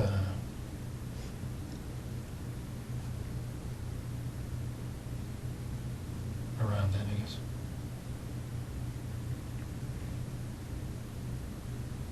Did you take it off before you put the rope around her neck, or after, or do you remember? After she was dead. Oh, okay. So the zip tie was around her neck while you used the rope? Mm-hmm. Okay. Did you leave the rope around her neck? No. Okay. And how did you know she was dead?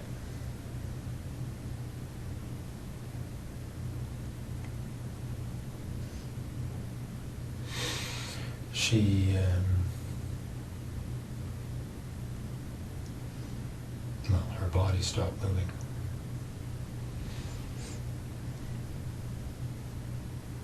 Okay. So what did you do after that? I bound her up to there's her fetal position.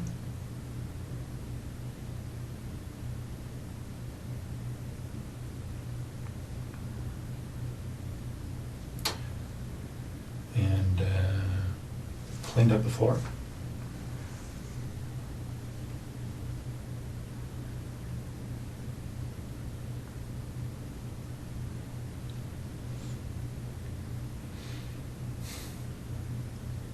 No, you say you bound her up. Are you referring to the duct tape that you talked about earlier? Yeah. Okay. So then what did you do?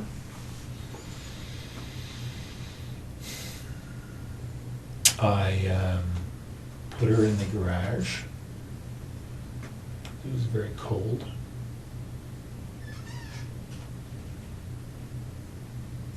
And then I went into the base. Okay. Why'd you go to the base? Pardon me? Why'd you go to the base? Because I was flying early the next morning. Okay. So what time did you leave to go to the base? Well, I told you about between 9 and 10 or so.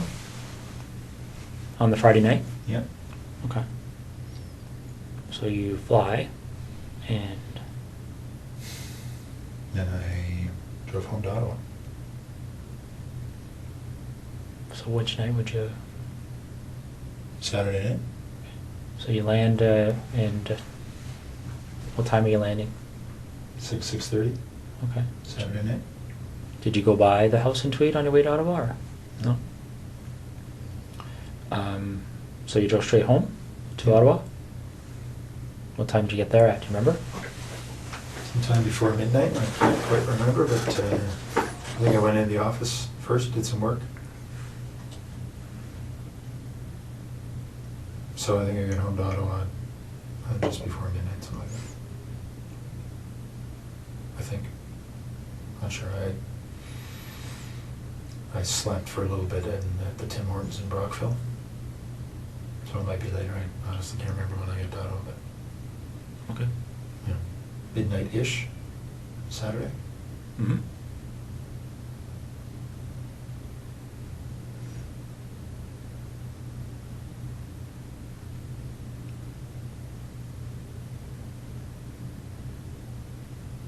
So you get home, you're in Ottawa, what do you do? Go to bed or Yep. stay up? Okay. So then what do you do the next day? Well, my wife and I did some stuff. I can't remember what was going on that day. You know, putting together the new house. And I headed back to Tweed that night. Mm-hmm. Is that right? Sorry. No, I didn't. I had Monday off. That's right. I had Monday off, and then I was visiting one of the units in Ottawa on Tuesday. So I didn't head back to Tweed till Tuesday night. Okay.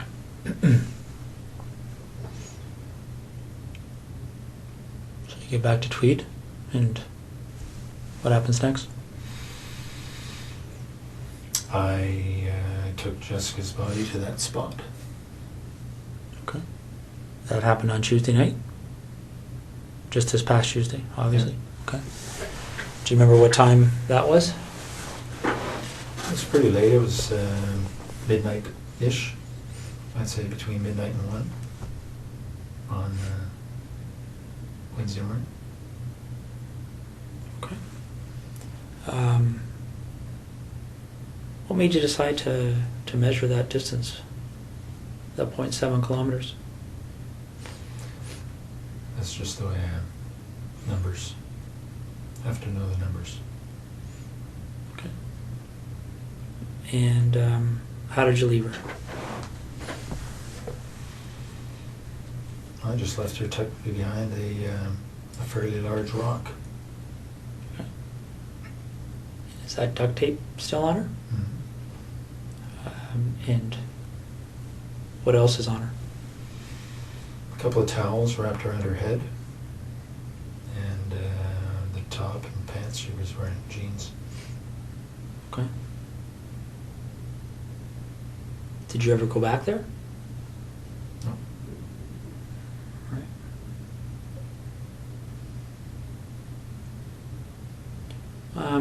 What other type of cleaning and things like that did you do? Anything else to kind of cover your tracks that you can think of? I vacuumed the house, and I wiped the floor, washed the floor. Okay. What about your truck? Did you do anything with that? Just washed today because it was a mess, and vacuum. Okay.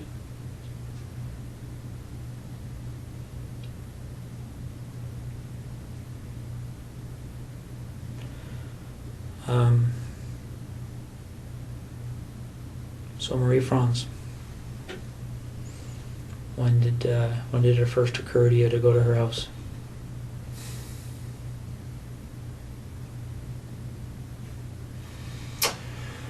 Well,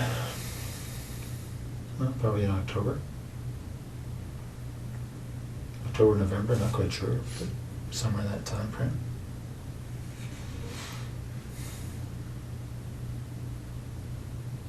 And do you remember why you thought to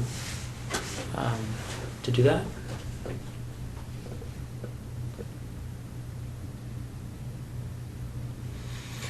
Well,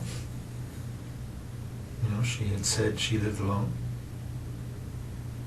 when the one time I met her. Mm-hmm.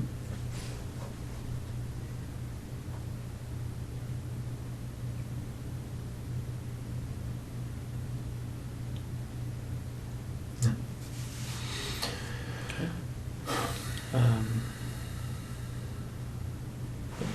Just trying to understand why her versus the dozens of other women you probably come across on a daily basis.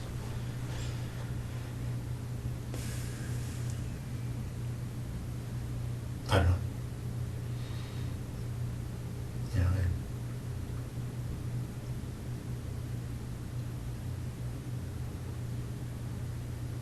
I went out there when she wasn't home just to see where she lived. And When did you do that? a couple of nights before. How did you know her address? There's a nominal roll for the basement. Okay. So when you go out there a couple of nights before, do you remember what night that was? When you were there first time? I don't, but it was within 2 or 3 nights, I think. Okay. Probably, well, no more than 4 anyway, something like that. And did you actually go into her house on that occasion, or did you? Okay. So what happened that night? How'd you get into her house? This window in the side of the basement, side window. Okay. And just to back step a bit, how did you get to her house that first night you went there? I drove. What did you drive? I think I drove my truck. Pathfinder. Do you remember where you parked it? Yeah, I parked it. A bit of a division in the residential areas there. I parked it on another side, 600-700 meters away. Okay. So not on her street, on a different street? Do you remember what street you parked on? No, but it's actually might be the same street, but there's an interruption in the street where there's a construction zone. So there's a pathway in between. So I think it's probably the same street. Okay. So you go to her house, and when you went there that night, did you know that she was away? I'm not sure if I knew entirely, but I think I thought she was away. Okay. Is that based on her schedule, or how would you know that? Well, because I fly with the squadron, I have access to the schedule, and Okay. it's a slightly different schedule she has, but that's probably how I know. You don't know for sure? I think that's probably how I know. Okay. So you go to her house, Mhm. and what do you do that night, the first night? I looked around and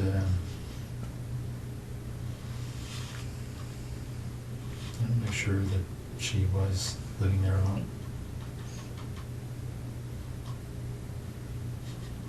And I'm sorry, did you say, I can't remember if you said, how did you get in?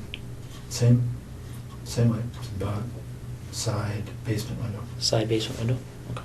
Do you remember what kind of window it is? Like what made it, Well, I just noticed it was, the flashlight, I could see that it was not locked. It had been opened slightly. So I removed the screen, slid it open, went in. okay. So you go in, and you're in her house, figuring out she lives alone, and do you do anything that night? Yeah, I was playing with her underwear. You mean playing with her underwear?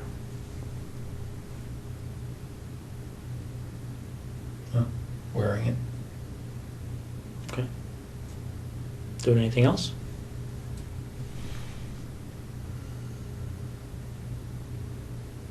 No, I didn't touch her stuff.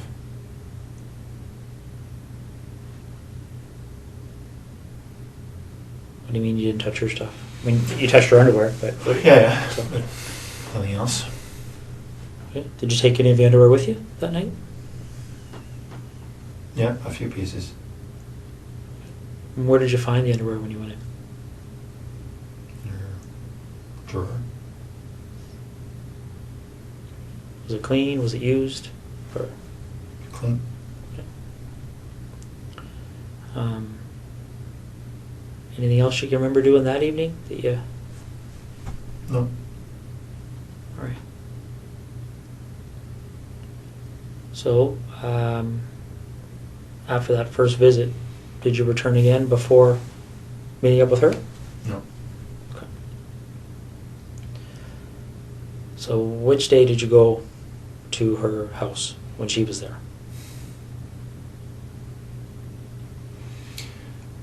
Well, the night before I went to Ottawa, so I think that was Monday night. All right. So let's walk through that. What time do you think you got there? About 11 or so, probably. 10:30, 11. Okay.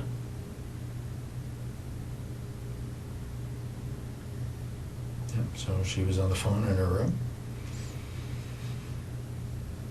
I could hear that from the backyard. I got in through the side window. The same basement window? Mm-hmm. How could you hear from the backyard? What was... Just hear her on the phone. Beside the house. hear through the walls that she was on the phone. Okay. Any idea who she was talking to or what she was talking about? No, couldn't hear that well. Okay. So you go in through the basement window. And what are you wearing when this is happening?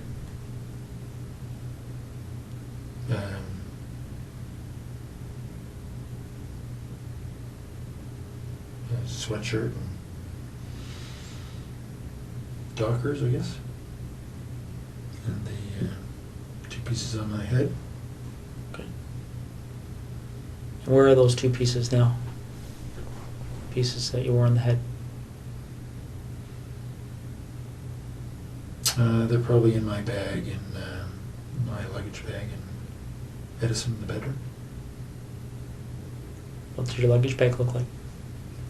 It's a blue duffel bag type thing. It's right beside the bed. Okay. Is it the only blue duffel bag in your bedroom? Mm-hmm. And these pieces, what do they look like again?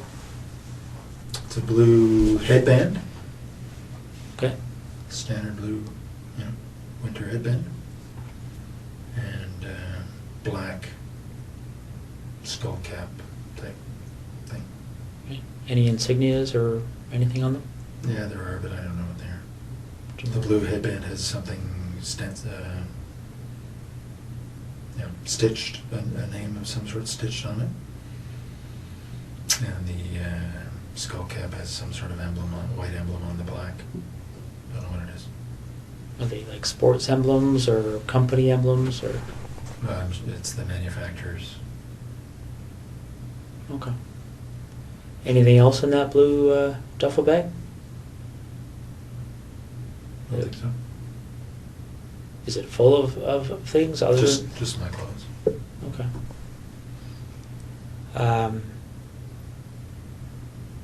So you go in. Do you remember what you had on your feet? In the house there? When you went to Marie France's house? Probably running shoes.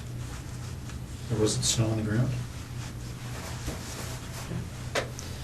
So you go in and you're in the basement. And whereabouts in the basement are you?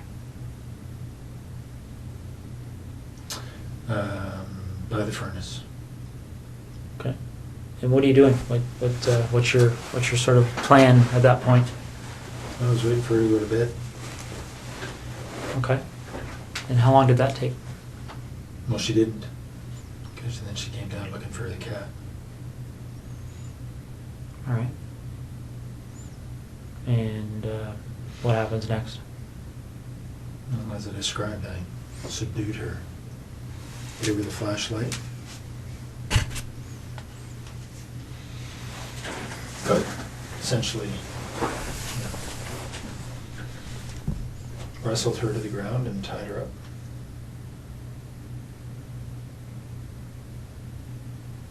Okay. And what did you use to tie her up?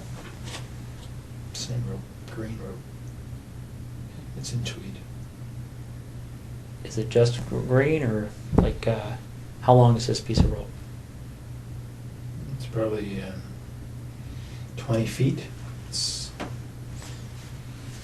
a boat rope. It's got some red specks in it, I think. Okay. Is there lots of ropes in tweed, or is this probably the only rope? No, this there are two lengths. 2 lengths of the same green rope?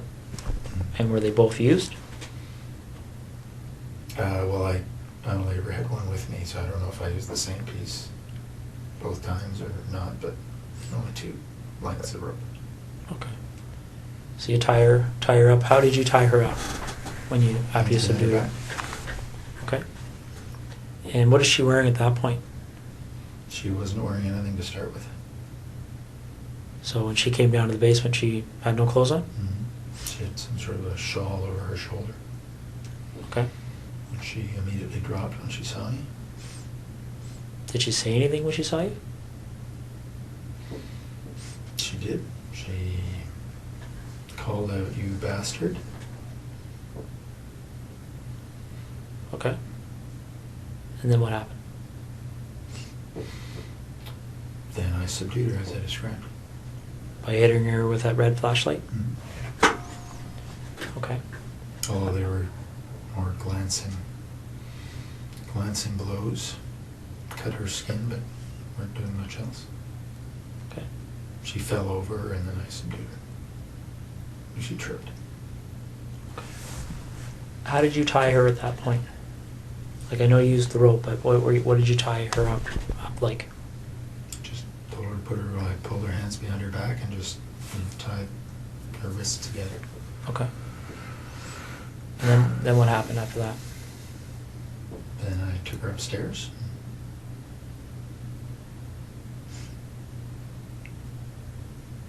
Did she go upstairs under her own power, or did you carry her? No, she passed out on the stairs, and then I carried her up. Why do you think she passed out? I expect from the hits to her head. So you carried her up to where? To her bedroom, put her on the bed. Okay. And then what happened?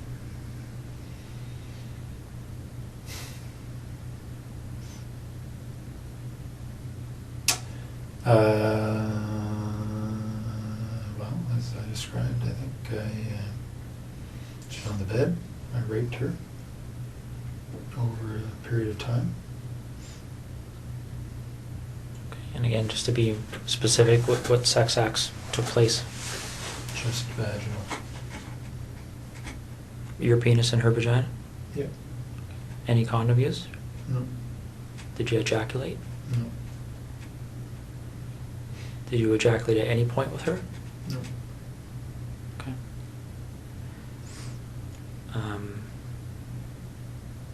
But just before I forget, I think I asked you, don't mean to bounce around on you here, Russ, but with Jessica, I asked you about ejaculation. You said you didn't at that point. When did you ejaculate with Jessica? The second time or third time that I had her for oral sex. And was that at her residence or yours? Hers. Okay. Any other times that you ejaculated with her? No. Okay. When you ejaculated with Jessica, did you use anything to clean up, or? No. No. What happened to the ejaculate? She swallowed it. So getting back to Marie France, it's just straight vaginal sex, no condom, no ejaculation. Is that right? Yep. Okay. How long does that go for? Like, how long were you engaged in that activity? Well, hour and a half, 2 hours, I guess. Okay. And then what happens next? Well, as I described, I suffocated her using duct tape. Okay. Why did you decide to do that?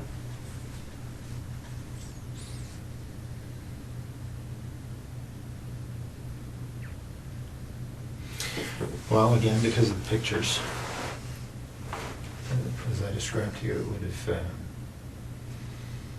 was going to be a pretty straight line back to Tweed. Okay. But why did you decide to use that method versus something else?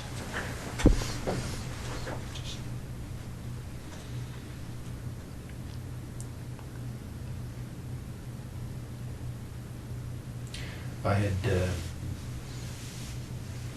thought about strangling her earlier.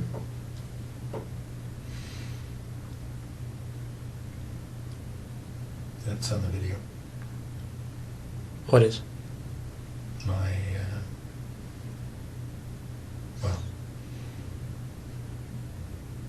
it was a short-lived attempt because she struggled quite a bit.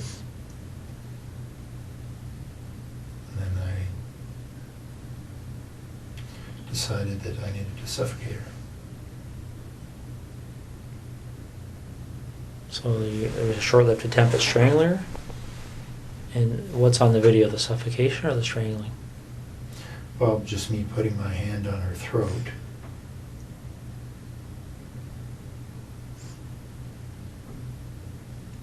And then her responding. Yeah. No surprise, very aggressively. Okay. Any videos of the suffocation part or pictures of that? Now, you mentioned that you brought the rope with you. Where did the duct tape come from? I brought it. Okay. And what did you do with it afterwards? I think it stayed in tweed. What color of duct tape are we talking about? I know it comes in a variety of colors, but Gray. gray.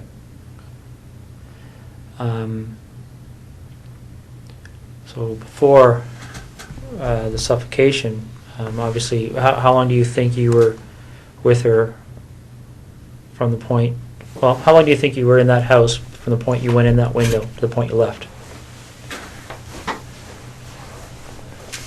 Probably 4 hours. Okay. So, correct me if I'm wrong, did you say you got there at 11? Or around 11? I think that's right. Okay. So you left around 3 in the morning? Well, I was in the basement for quite a while before she came down. Right? She wasn't going to bed.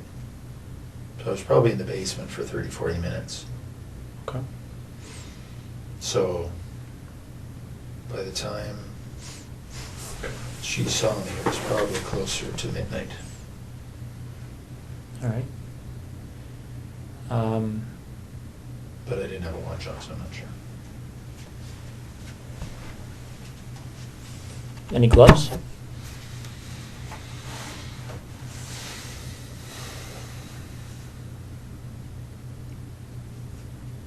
I don't think so. Did you wear gloves with Jessica? Only to get in the house. It was a very cold night. And what about the 2 women in tweed? No gloves. So while you're with Marie Franz, what kind of conversations are taking place? Anything she said to you stick out in your mind? No, but I taped her mouth. There's no conversation. Okay. When did you tape her mouth? As soon as I got her up to the bedroom. Why did you decide to do that? Because she was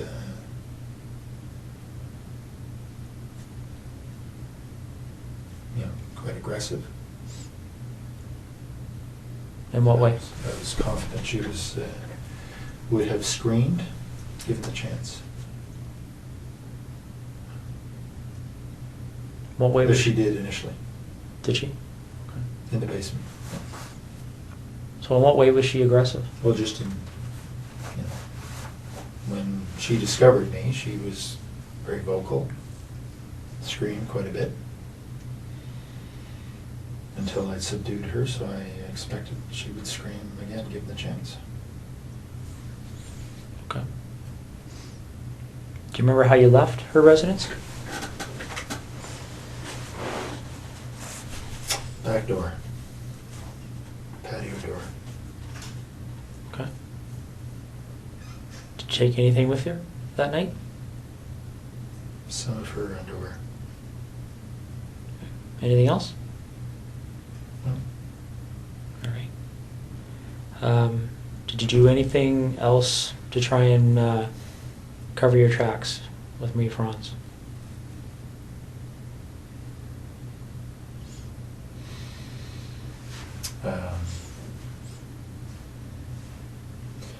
Well, I had turned off my BlackBerry before I left Trenton. Other than that, no. Do you remember trying to destroy any kind of evidence there, or anything that you thought may have produced evidence or anything? Oh, I took her sheets off the bed and ran them through the laundry. Okay. Like the laundry where? In her house. Okay. Did you run them completely through? Did you wait for it to finish, or? No, I just put them in and put a whole bunch of bleach in and let it go. Okay. So the night you went to her house and got there at 11, you came from where? Like you said, you left Trenton. You turned off your BlackBerry. You talking about the base, or are you talking about where did you leave to go to her house? Well, no, I just turned off my BlackBerry before I left the Trenton area. I would have left from the base after work. All right. When did you what time do you think you turned your BlackBerry off? Well, it's only a half-hour drive to Brighton, so you know, probably in the 9:30 range. Okay. Do you remember what time you would have turned it back on? And I was back on the 401 heading to Ottawa the next morning. What time would that have been? So 6 plus or minus 30 minutes. Okay. So you leave her house 3-ish. No, I think it was later than that. So the 4 hours obviously was. I think I went in about 11. Was in the basement for quite a while. Probably left her house closer to 4:30, somewhere there. Okay. And where do you go? I drove to Ottawa. Straight to Ottawa? Yeah. Did you go by your house in Tweed or anything, or did you just go straight? No. Remember what route you took? Yeah. 401, but from her place, I think I went straight north on whatever the road is that goes straight through Brighton up to the 401, hit the 401 and headed east. Okay. And so you're going to, what's the meeting you're having that day in Ottawa? Remind me. It's a meeting on the C-17 acquisition project. Okay. And who ran that meeting? The project manager, Miss Sue Hale. Okay. Is that the only meeting around that time period you would have went to on that issue with Sue Hale? Hmm? There wasn't like a weekly meeting or anything like that? Okay. No, this is sort of a quarterly. All right. So the night this happened, where did you park that night? As I said, across the gravel little roadway, it's probably the same road. Okay. Similar location to the first night? Yep. All right. Same vehicle? Yeah, truck. Okay. All right. Okay, let's talk about seeing as we're going backwards in time here, why don't we talk about the second incident in Tweed? With Laurie Massacai. One that's at 76 Cozy Cove.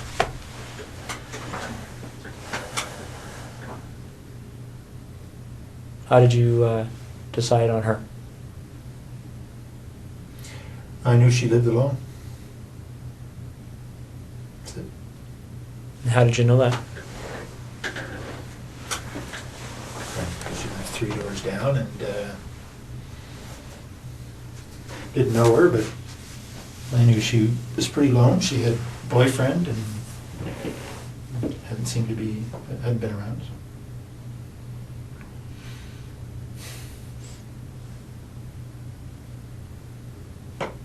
You know, looked in the window and she was alone.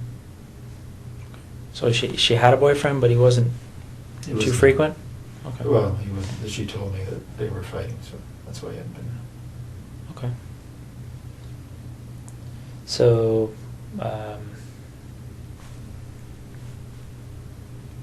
did you look in her house before the night that this this incident happened, or when did you do Yeah, that? I had been in within the week. Probably a couple of nights earlier. What did you do that night? I looked around to see if there are any permanent signs of her boyfriend, I guess. Took 1 or 2 pieces of her underwear.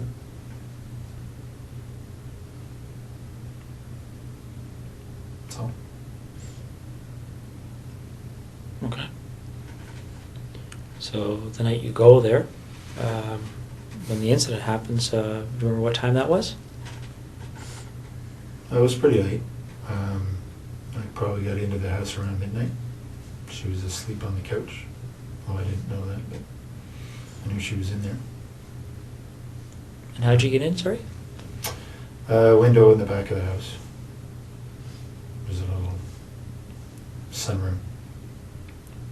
Was it just something you had to slide, or how did you I had get to that? remove the screen and slide it up. Okay. So I got into the house and she was asleep in front of the TV.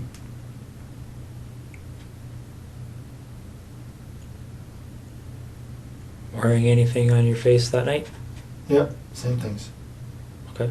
The headband and the cap? Okay.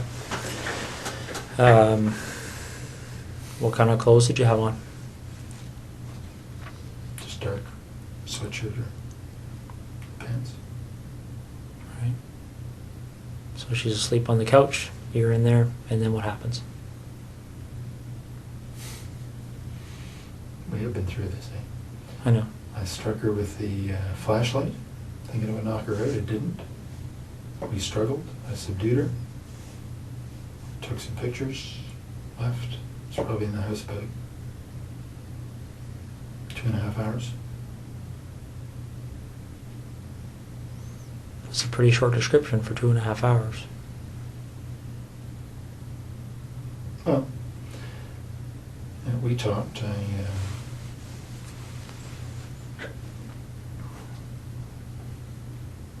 told her I wasn't going to hurt her.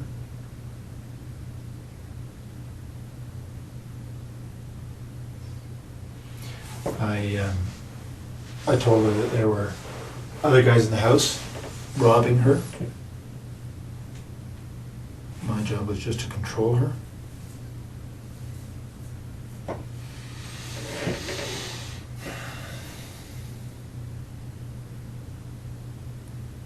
What did she say to that?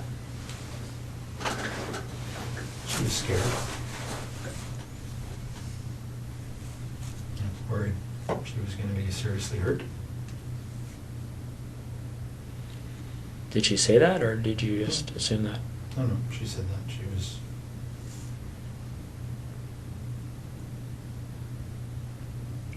was worried she was going to be killed. I said, I'm not going to kill you. What did you do with, you said you took pictures of her, clothed, unclothed? Both. Clothed initially and then unclothed. Are you in any of those pictures? I don't think so. You just took them of her? What kind of camera are you using, by the way? What, It's a digital Sony. you just have the one camera? Yeah. And the video camera. Also, they're two separate? Yeah. Some cameras take video, right? And where is the camera and the video camera? In Tweed. Is it the only camera and video camera in that house? Yep. Okay. All right. So you take pictures of her, and how do you end up leaving? Like you, I just told her to, I don't know, count or wait for a number of minutes before before she called the police. Okay. And did you leave immediately, or did you stay there for a while, Oh, no, I left. see what she was going to do, or? I left. And where do you go? Home. Straight home? Mhm. Okay. Did you wait to see if the police showed up or anything, or? No. Well, I mean, it's, So what did you do when you got a home? couple hundred feet. I went to sleep. Okay. And what did you do the next day? Went to work. Normal time. Okay. A couple hours later.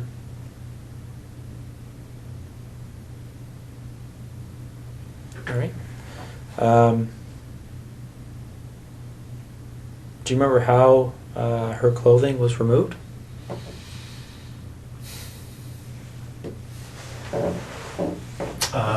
Well, because her hands were tied behind her back, I think I cut off her top and then pulled off her bottom.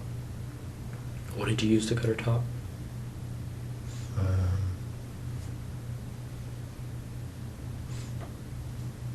I can't remember if it was a knife or like a folding X-Acto knife or Leatherman or one of the two. Are these items that are in your house in Tweed? Yep. Okay. Was there ever any other time you used a knife to cut off clothing or anything else? Do you remember? I cut off Jessica's top with a knife, so her hands were tied behind her back.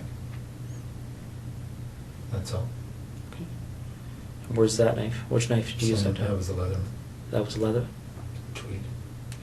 Is it the only Leatherman in Tweed? Mm-hmm. Okay. So on the 16th of September, when you went in that night, was that the first time you've been in her house?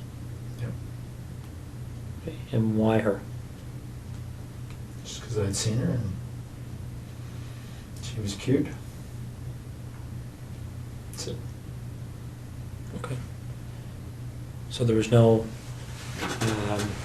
you didn't go into her house before that night? No. All right. So you go in, and how'd you get into her house? Side window. Was not locked. Cut the screen, slid the window, crawled in. Okay. And what you wearing? Same. Sweatshirt, dark pants. And the same hat and. Mm-hmm. Okay. And where do you find? In bed, asleep. Okay. And what do you do? Stood over her for a while and I hit her on the left side of her head just with my hand. Just woke her up. We struggled.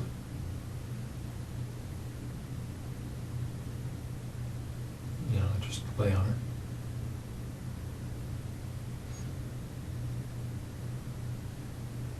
And very much like I described a little bit ago, took off her, pulled her top down, and took off her pants, took some pictures, left. Do you remember her saying anything to you? Yes. What did she say to you? All kinds of things. You know, she had a young baby just next door, the other room, 8 months or so. She's obviously concerned about the baby. Concerned for herself. I assured her I was not going to hurt her. Physically, anyway.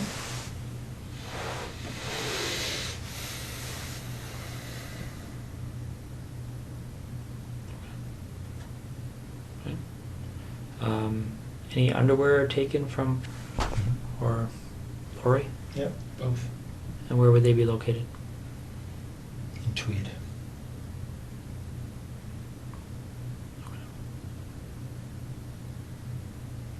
And why are they in Tweed as opposed to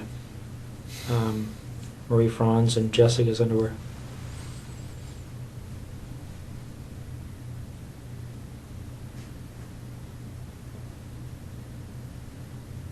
I don't know. Do you remember how much of their underwear you took?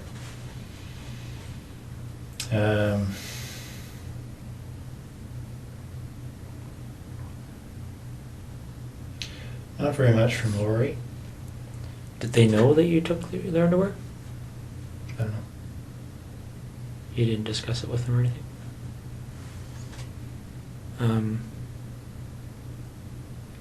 So where in Tweed would their underwear be?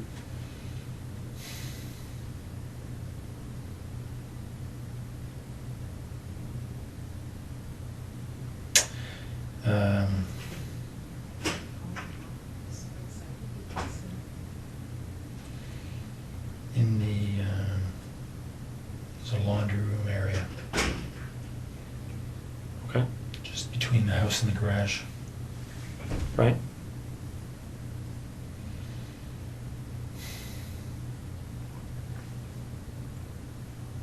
So where in that laundry room area would they be kept? There's a cupboard up top. They're in a duffel bag. What's the duffel bag look like? It's a green army duffel bag. Are they all in the same duffel bag? Is there anything else in that duffel bag? Just underwear. Okay.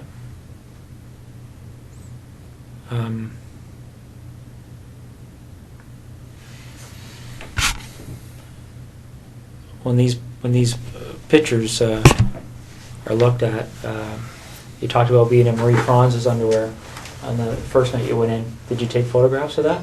Yep. What about anybody else's underwear? Yep. Photos. Of you in their underwear? Mm-hmm. And where were those photos taken?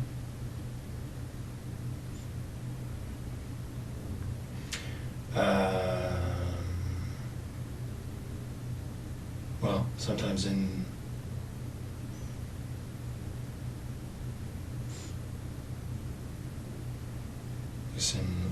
Marie France's case, in her house. The others in my house. In Tweed? Mm-hmm. So is this a matter you would take the underwear, go back, and then at some point put the underwear on and take pictures? What about Jessica's underwear?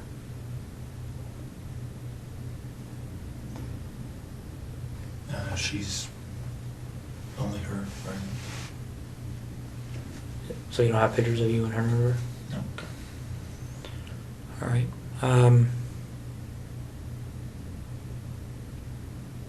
Okay.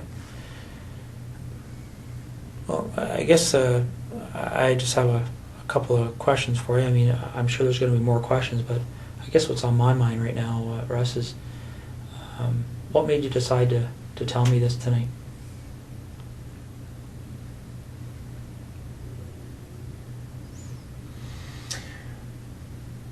Mostly to make my wife's life easier. Is what you've told me tonight the truth? Yeah. Okay.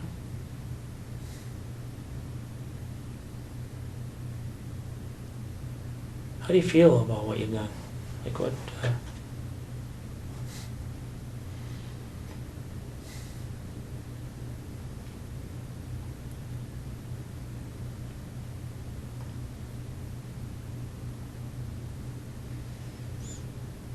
Disappointed. Okay. Let me ask you this: if this didn't come to the point it's at right now, if for whatever reason you didn't end up on our radar, so to speak, do you think it would have happened again?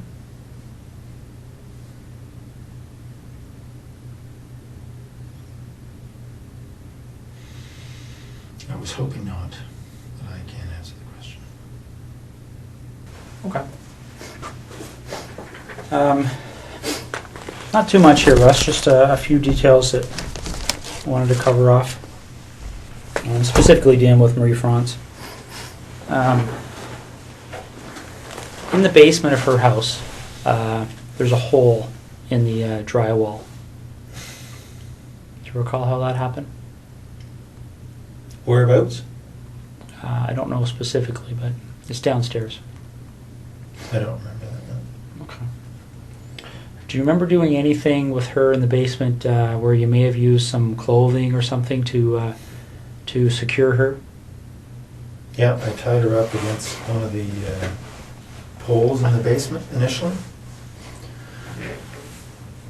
I went outside and put the screen back on and secured the window. Okay. While she was tied to the pole? Yep. And what was your thinking behind doing that at that point? Just to cover up how I'd come in. Okay. Now, by the time she's tied to that pole, is that in the very initial few minutes kind of thing of the confrontation, or? That was shortly after I'd subdued her and tied her up, yes. Okay. Does she have the duct tape on her mouth yet?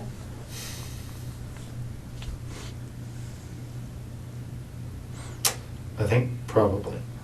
Okay. The pictures will show it. All right. Now, in the upstairs bathroom by her bedroom, there's looks like something's occurred in there. Do you remember that? Yep. What happened there?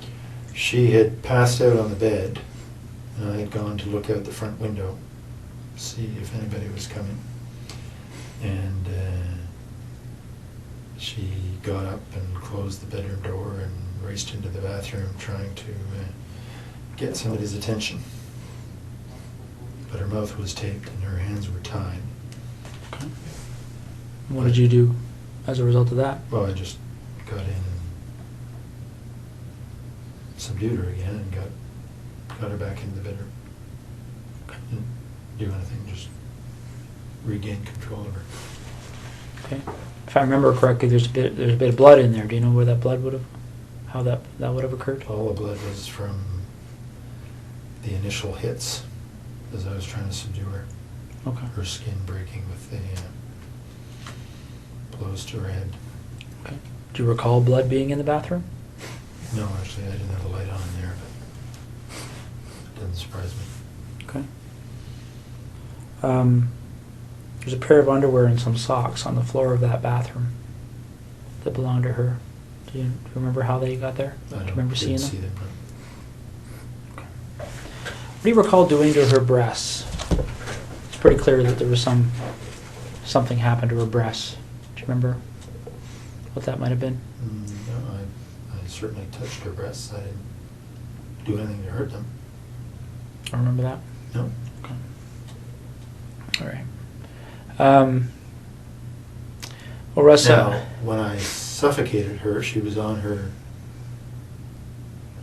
front, so may have been something there. But What do you mean? well, she was lying on the floor in the bedroom as I suffocated her, and obviously struggled. May have been in there that something happened, but I didn't do anything specific to her breasts. Okay. So when you suffocated her, that's when you had the duct tape over her mouth and nose, Mhm. and that's on the floor. Yep. And then what happens after that? Well, she died, and I then took the duct tape off her head and put her on the bed and covered her up with duvet. Okay. And what was your thinking behind doing that?